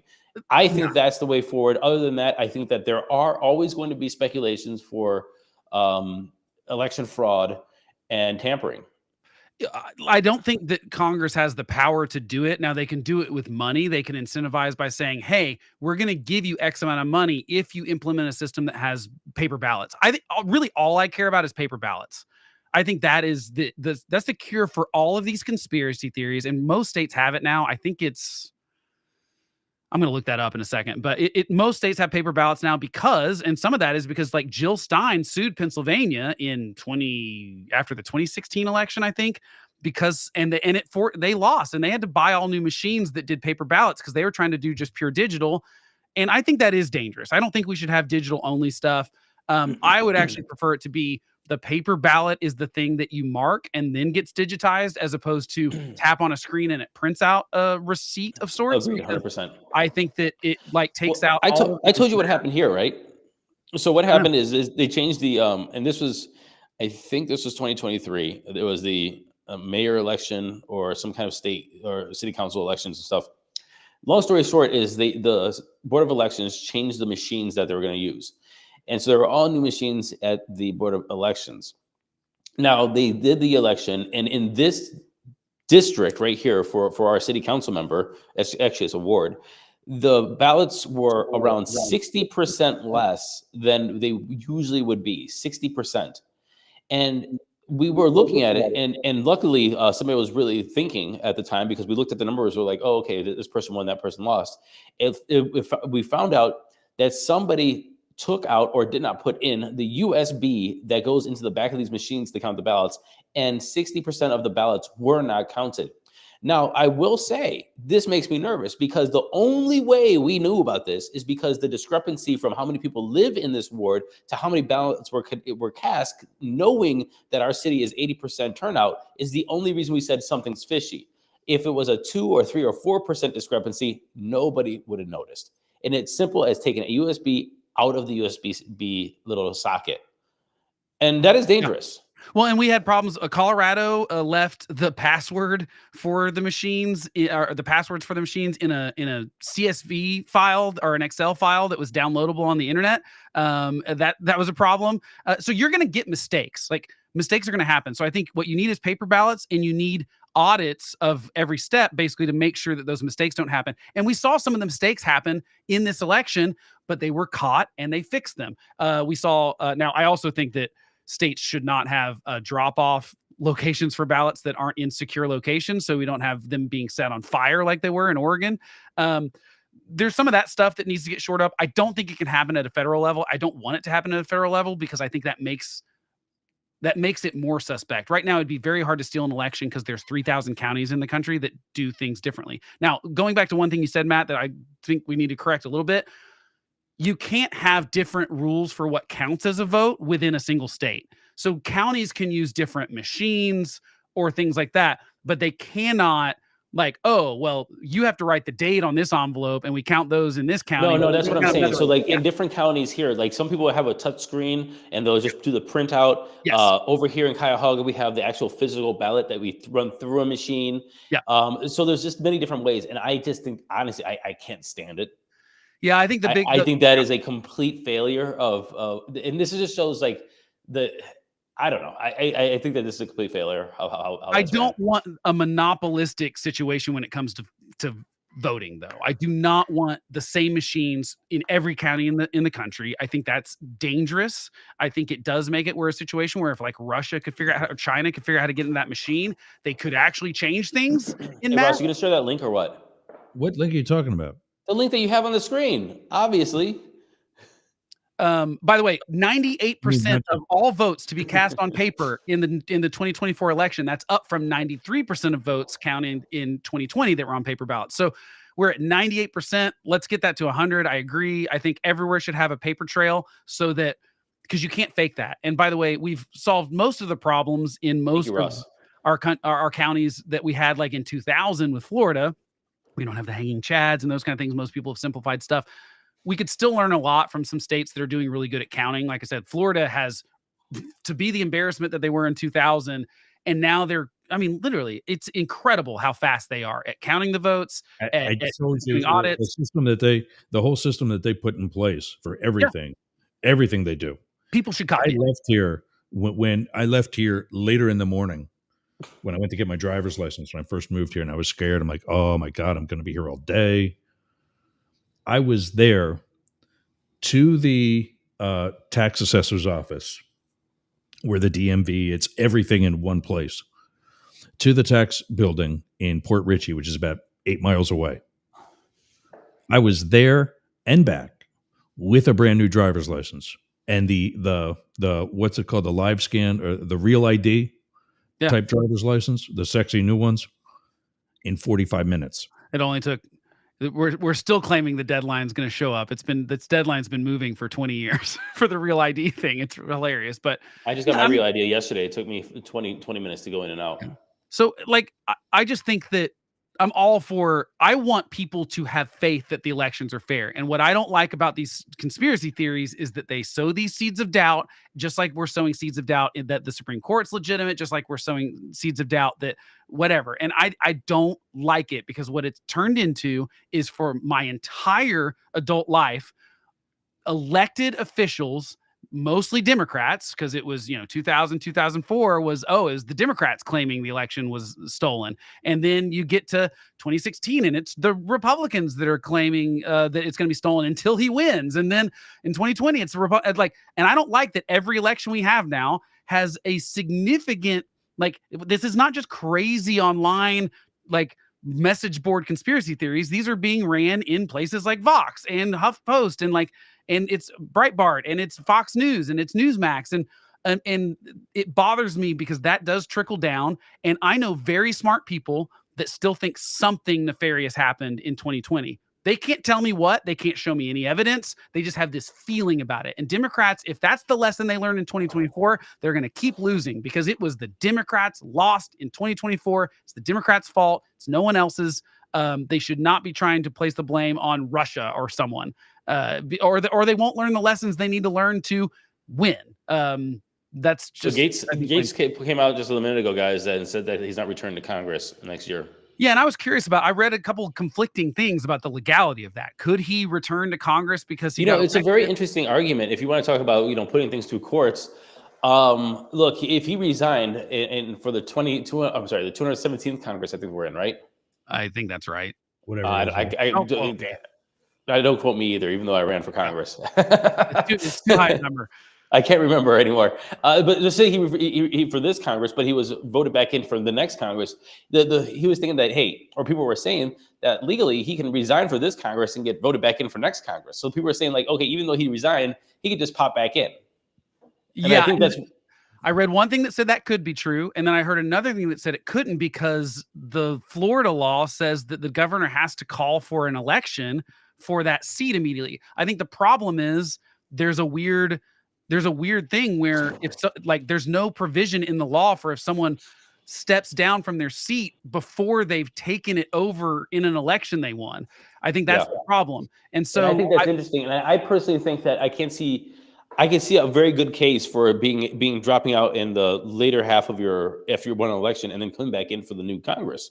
Yeah, I can see a very good case for that. I think it was Forbes had a thing that said he couldn't come back in even though he had won that election, because of the way the Florida law calls for the governor to have to call for an election immediately, essentially. I mean, there's a timeline where he has to call for it, which means that election has to take place. He was just reelected this year is what you're saying. Yes, he was reelected, because every congressperson is. But the problem is that once someone steps down from, that's a state thing. State by state, everyone has different rules. Yes, but calling for an immediate reelection or an election isn't that just to fill out the rest of his term? No. That's for the seat. That's for the Senate. It would be, but it'll be for the full term. For Congress, Ross. Right, but it potentially has to happen before they're sworn in on January 3rd, I think, is the problem. Right. Yeah, because Congress, like he said, they're all 2 years anyway. Yeah, so right. I don't know. We're talking about Rubio, who's in the middle of his term. Yeah, that's different. And this appointment finishes the term. No, it doesn't actually finish the term. It actually it finishes till 2026 when there's a special election to then finish the term to 2028. So that's what happens in Ohio too. Right. It's an interesting part. Is I don't know why somebody would step down, have a vacant seat, and then nobody. I mean, that does happen though. I know why. That's always been my issue. Why step down to take Secretary of State? Because he didn't want the ethics report coming out. That's why. No, I'm talking about Rubio. Oh, well, yeah, but he has. Why would you step down and leave that, not knowing he hasn't yet, though. Going to be confirmed or not? He hasn't yet. He won't. Exactly my point. Right. But now, let's say something comes out about him. Yeah, it could.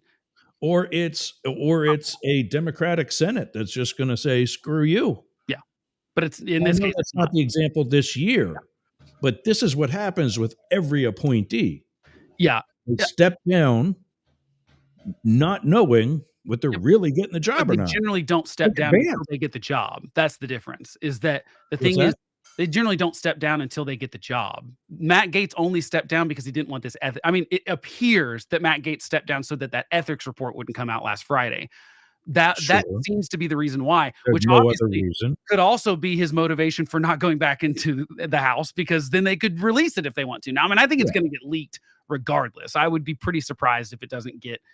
Now, maybe not. If he just goes away, maybe mission accomplished. They don't care. But I think that does make interesting, because I don't see Matt Gaetz as being someone that's just going to ride off into the sunset. Now, maybe he's just going to No. go get paid bukus of money to do the lobbying thing, and maybe that would make him happy, and that's fine. I would like him to be out of politics, frankly, but I don't think he's getting the Senate seat. I don't think DeSantis. I don't think anyone knows what DeSantis is going to do. DeSantis is pretty good about keeping cards close to his chest, but I National Review had a thing that said, quoting someone in DeSantis' administration, that says, no, there's no way he's going to do Matt, that he's going to select Matt. I think that there will be pressure from Trump for him to pick Laura Trump for the Senate seat, but I'm not sure he will do that either, because again, you got to pick someone that's going to get, there is going to be an election in 2026. Now in red Florida, it shouldn't really matter, but you do have to go, okay, this person's going to have to be in the Senate for 2 years. They're going to have to get elected in 2026 and then again in 2028. So they're not your normal senator that gets 6 years of leeway. They're more like a House member. They're going to have to get selected now, Right. reelected in 2026 and reelected in 2028. And so that's a different person you got to pick if you want that to stay a Republican. I actually don't think, if I had to make a prediction right now, I don't think DeSantis goes with like Laura Trump. I think that he tries to find someone that like is a happy medium between a We MAGA talked about world. this in hour one before you get on. Yeah. Matt brings up a good point. He's going to term out as governor. Yeah. Didn't we look at that before? 2026. Yeah. He just has to sit out one term. Like he could come back in 2030. No, I think Florida's term limited. Like you can have 2 terms and that's it. I think. I think he can come back, but Maybe. even so, Matt brings up the point. He goes, "What's he going to do for the next 4 years?" Well, I mean, not He's 4 thinking years. he's going to nominate. Well, even so, 2 years, reelects himself, gets himself reelected, and he basically saying DeSantis is probably going to nominate DeSantis. I don't think so. I mean, it sounds like he doesn't have interest in being a senator. Most people don't want to go from governor to senator. I think he wants to be president. And I think anything DeSantis is going to do is going to try to line him up for running in 2028. I think that's what he wants to be as president next. He's not going to win in 2028. He knew he wasn't going to win. He knew he wasn't going to win in 2024 because he was the one that pushed through the bill that said, if you resign, speaking of this conversation, and he changed for purposes of running for another office and you're unsuccessful, you can come back to your prior office. Right, exactly. Yeah. Who's going to do that knowing they're going to be nominated to be the Republican nominee? Well, it was a hedge. I mean, I don't think he knew. I think he wanted to be, but I think he knew it was going to be an uphill battle against Trump. I think the difference is Trump's not going to be on the ballot in 2028. And so and keep in mind, he could end up in Trump's administration. These people are not going to last that are in. I mean, look, Matt Gaetz lasted 8 days as a nominee. He didn't even get a try. It's less than a Scaramucci. It's less than a Scaramucci. It's now it's 0.7 Scaramucci's. And so, look, I think that there's no way that this cabinet is going to stick around for the entirety of it for even 2 years. And so there's going to be cabinet openings too. I'd be curious to see if anyone that ran against Donald Trump in the presidential primary gets any job other than Doug Burnham. But Doug Burnham's such like a wet rag that I don't like. He's not a threat, but DeSantis is a threat to JD Vance and Donald Trump. He's not going to get, I don't think, a job in the administration. But I'm just saying there are lots of things that DeSantis could do from 2026 to 2028 while he's not the governor, leading up to wanting to run for president in 2028. Now, everyone just assumes JD Vance is the next in line. Depending how Trump's term goes and how we may look, Joe Biden only was president for fewer than 8 months before his approval rating tanked, because the Afghanistan withdrawal was a nightmare.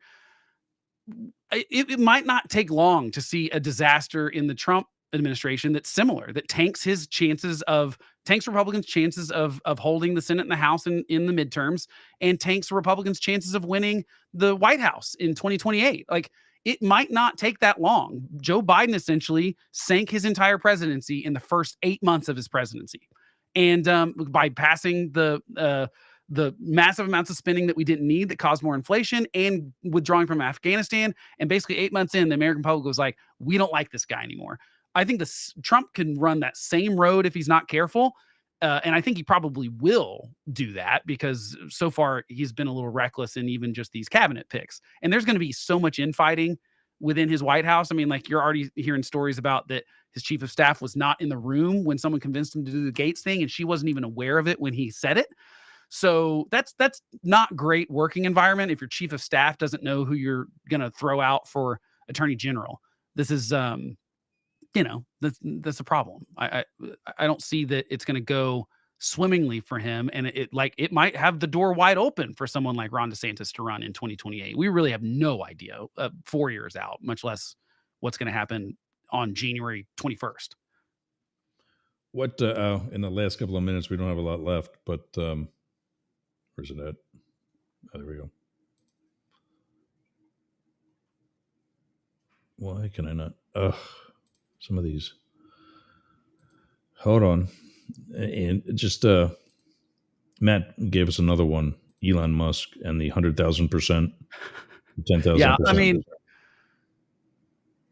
but no, I think that if this is true, this is like something that I hope they look at. This is, if you click on those little pictures there, you click on and again, is this legit? Again, it's coming from Mario Nawfal. It's being retweeted by Elon. But if you're Boeing and you're charging, $25 for a screw and a couple $100 for a soap dispenser for your plane, then we do have an issue of gouging from these companies. And then if nobody's auditing and pushing back and saying like, hey guys, just because we need parts from you doesn't mean we're paying $25 for a damn screw. There's an issue. Well, the Pentagon has failed 7 budget audits in a row. So let's just say the Pentagon has never passed an audit. Yeah. So it doesn't even matter in a row. We're talking about why that is, right? Trillions and trillions of dollars. Yeah. You know why that is? Why is that? I think there's Black lots. Ops. Well, yeah. You don't think it really costs $200. You don't think it really costs $200 for a soap dispenser, do you?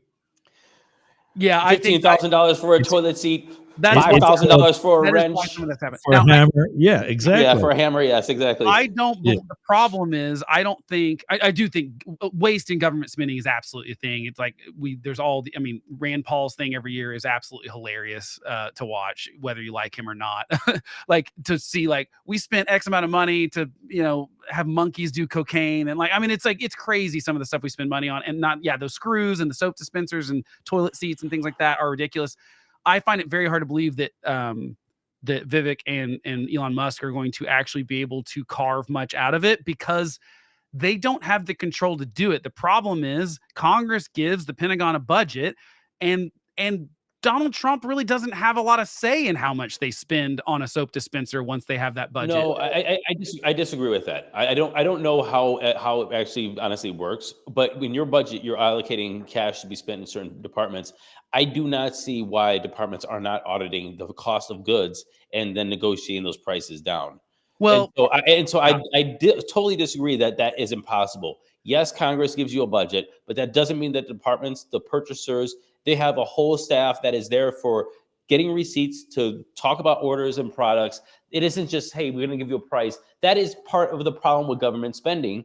And that's why that's why that we had that in Independence Day in 1997, talking about $15,000 toilet seats. It has been a damn joke ever since that time. Part of the problem with the Pentagon, though, specifically, is there are only 5 national defense contractors. You can't shop other places. If they say it's $8,000 for a screw, and you can only buy things from Boeing because the security clearance is only with Boeing, and they're our defense contractor, and we can't spin one up. I think we need more defense contractors. I think we, it's monopolistic in not a dangerous way for consumers. Okay, so wait, here's what a dangerous way for our defense. I do agree. I do agree. However, I think it just goes back to negotiations. Look, Boeing's not going to lose this contract. You Right. go to Boeing and say, "Hey, you get these prices under control. We'll continue to do business with you, but we're not paying this." Boeing's not going to be like, "Oh, well, we can't charge you. We're going to lose your contract." No, Boeing will go out of business tomorrow. But it's incestuous because the problem is the government needs Boeing to get planes online too. That's why we've had so many problems with Boeing, is because the inspectors are getting pressure from the White House because they're like, I want to cut a ribbon. And like, that's this relationship is bad. It's all bad. It's all incestuous. But my problem is that Elon Musk is not going to solve it. You actually need someone that can come in and like within that agency do it. You have to have the head of the Pentagon doing that. Elon Musk can't fix it from an agency with no teeth at all. Look, I agree with you that you need teeth, you need power. At the end of the day, I don't want to discount or disregard. They agree we must launch a counteroffensive with a full nuclear strike. Over American soil. You're saying at this point we should sacrifice more innocent American civilians. David, is that right? Sir, if we don't strike soon, there may not be much of an America left to defend. Sir, talk about David like that. Taken out NORAD. What? It's gone, sir. My God. The Vice President, Joint Chiefs. Mr. President, we must launch.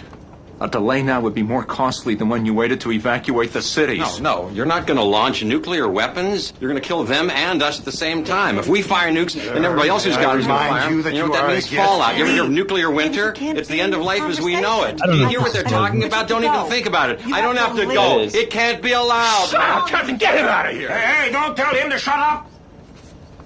You'd all be dead now if it wasn't my David. None of you did anything to prevent this. There was nothing we could do. You knew. We were totally You knew unprepared. then. You did nothing. Don't give me unprepared. Come on, Julius. It was what, in the 50s, whatever. You had that spaceship. Dad, No, Dad. Yeah, that thing that you found in New Mexico. Dad. Where was that? Not the spaceship. Was that Roswell? Roswell, New Mexico, yeah. No, you had the spaceship and you had the bodies. They were all locked up in a bunker. Where was that? David. I don't know. Area 51, right? Area 51. You knew then. And you did nothing. Sir, I love this part. regardless of what you may have read in the tabloids, there have never been any spacecraft recovered by our government. It's not entirely. Take my word for it. There's no Area 51. There's no recovered spaceship. Excuse me, Mr. President. That's not entirely accurate. I haven't seen that movie in so long. What? Which part? Which part? Which part? But I mean, you're gonna have to have. That's not the way we were talking about, though. Yeah, of course. It was around that point, though. Right. Right. But yeah, I mean, I think you're right. Like the waste is ridiculous. Now we could cut all that waste and we still are going to be in debt. Like that's the other problem, is that you could cut the entire discretionary budget and we would still be going further into debt. That's the problem, is that no one's really serious about that thing. I think that's our biggest issue going forward for the next decade. I think it will catch up to us, and like us and our kids are going to be the people that end up having to Look, pay. but also, can we just please stop discounting that there? At least there's an idea of talking about this waste and stop saying like, "Oh, he can't do it." I don't know what he can do or cannot do. And honestly, if I was going to put it to anybody, Elon Musk has said some crazy stuff these past decade, and he has accomplished more than most people. He's landing. He's catching damn rockets out of midair. There's a lot difference when you get to the government, though. Private industries is different. He's launching rockets through SpaceX, not because he's done it, but because scientists have put that together instead. It's his company, and he runs it. Okay, Bill Burr. He's building okay, Bill Burr. You have Steve Jobs running around eating a pretentious fruit. Why did no one else manage to do it? Why did no one else manage to do it? Do with it. He foot the bill. That's it. That's important. It's not like it's things that wouldn't have happened without him. He footed the bill for them to do crazy stuff, Yerks, to say, we want you to take off a rocket and then land that same rocket so we can reuse it. That's a crazy idea. He also takes a girl who has done her job for her entire career out of college at Twitter and fires her on Joe Rogan. Who cares? She needed to get fired. He does. Who cares? You didn't do anything wrong. People needed to get fired at Twitter. My point is, I'm not saying I agree People with need to get fired at Twitter because you don't like Twitter. No, I'm just saying, like, it was bloated. Maybe fire the top people at Twitter, like he already did by buying the company. But instead of firing some girl that was just doing her job every day, fired half the staff that were doing a job that wasn't necessary. Somebody that should be representing our country. I don't look. My point is, I'm all for shining the light on this stuff. I'm all for looking into it. I'm just saying he doesn't have any teeth to change anything about it without Congress, or they're claiming some of the stuff is going to be executive order stuff. I find it hard to believe that some of it That's all they got right now. This is you. The link that I put in there is you right now. That is you. Yeah. I mean, I get that you don't like Elon. I don't love Elon either. I think that he's a little, he grabs onto things that are not true a lot of times. And I don't get it. He's like Edison. I don't know. He invented all this stuff to everybody. What are you talking about? Did he? Did he sit down and like, I'm going to invent the iPhone, and just sat there soldering, possibly welding, right? Didn't he have like a crew of guys helping him out? Sure, maybe he did. So why, when he went to those nerd fests, didn't he have like a chorus of scientists behind him who helped him out too? He walked out like he was Tesla, like tapping into electricity. I'm not with you. I think he just kind of like told people what to invent. Like he just kind of came in like, I want my whole music collection in that phone. Get on it! And all these nameless, faceless guys. Yeah. Made it happen. Yeah. And then they have the big nerd concert, and he goes out there by himself. No belt, sneakers on. I just didn't buy it. It's the craziest rant. It isn't though. Craziest rant. That's true. I don't like, and the way they do I walk out on this show with all the writers and stuff? No, and I never will. That's the exact same thing. That's exactly right. It's like that person at the head absolutely matters, and to pretend that it doesn't is like look at Jeep right now. Jeep is what you're saying is because you guys are much more versed in politics than I am. I'll admit that. I'm still the reason why this show is so cool. Because you're the That's what you're saying. But I mean, your massive media is your name. You should go flaunt it as much as you want. Yeah. Why? Because you made it. You put it. You're pushing it through. Although you are running forward, there's some sidebar guests. Nothing. I recognize I would be nothing without you two knuckleheads. Yeah, but Conan's point is right. It's like, look, yeah, he's the guy on the show, but he doesn't parade the writers out in front of him, and like that's the head of every company. Now, most CEOs are not as famous as Steve Jobs or Elon Musk. That's a rare breed of like that level of CEO. Honestly, we don't like Mark Cuban, maybe the other one that's kind of like celebrity CEO. All I'm saying is all the crazy stuff in society right now came from one guy that we are going, wow, he's really pushing some stuff through. If it's electric cars, he literally changed the game. If he literally changed the game. If it's SpaceX and getting things to space cheaply, he changed the game. He did. So I am not going to push it. I don't know who's going to be behind him. I don't know if he has an accountant or CPA is going to be helping out, going through all the books. But he 100% could push this through, and I'm not going to discount his abilities. Yeah, and I hope that, I mean, I would love to see some waste and fraud and things like that. I mean, honestly, that's what they should go after is the waste and fraud, like, and not with gold toilet seats and stuff like that or whatever. It should be about like that we lost $400 million or $400 billion or something like that. I can't remember the exact, don't quote me. I think it was $400 million in fraud payments during COVID. That's a big number. There's we got that. Like that, you need to follow the Secret Service on LinkedIn. Yeah, but like we've not recovered it. Like the point is, it's like you need to follow the Secret Service on LinkedIn. So when you lose money to like that that should be the kind of thing we go after first, because it is like you don't have to fire anyone. You literally just go like, we got to close the loophole here where people can steal from us, and it's going to be little by little. I think it's a pipe dream for him to think he's going to cut $2 trillion from the budget, a third of the budget. It's not possible without touching Medicare and Social Security and all these things that Donald Trump is not going to touch with a 10-foot pole. But that is the stuff we have to fix at some point, or we're going to have real big problems. I think we're already heading that way. Donald Trump has the only mandate Donald Trump has is to like make the border a little better, fix immigration potentially. Although I really think it's mostly just like cut the flow coming in is mostly the mandate. And the other mandate is don't cause more inflation. If he does either one of those things poorly, which by the way, his economic policies, every economist going says exactly what's going to happen. They'll be inflationary if he does them. If he does tariffs across the board, they'll be bad. So if he's wise, he will listen to people that tell him, no, your mandate was to not increase inflation. If you do so, you'll be sunk. I mean, if he on day one implements the tariffs that he says he wants to implement, it will not take much longer than Joe Biden's sinking for him to sink. And then you'll see a different kind of, that's the difference, is that if you see Trump start losing people and support and favorability, Republicans in the Senate, Republicans in the House have less incentive to go along with stuff. It could be really chaos. So if he's wise, he will stop trying to nominate people like Gates. And if he's wise, he also will allow people like Marco Rubio, who I think is a good choice, to tell him no sometimes or to guide him in a different direction. I'm just not sure he can do that. Because I was going to say, because that'll happen. Yeah, I mean, there's been no indication that he's going to do that. And I think that will be, I want him to do well because I live here. I would like the president to succeed, but I think that he can't get out of his way. Guys, I gotta go make my muscles big, so I gotta hit these. I gotta go back here. I gotta go make my gut big, and send me your mailing addresses, delivery addresses, both of you. I'll send you both pizzas. Okay. Well, don't send it to me. I only eat pepperoni, by the way. I'm a pepperoni guy. Well, yeah. Tell me what you want. Same thing.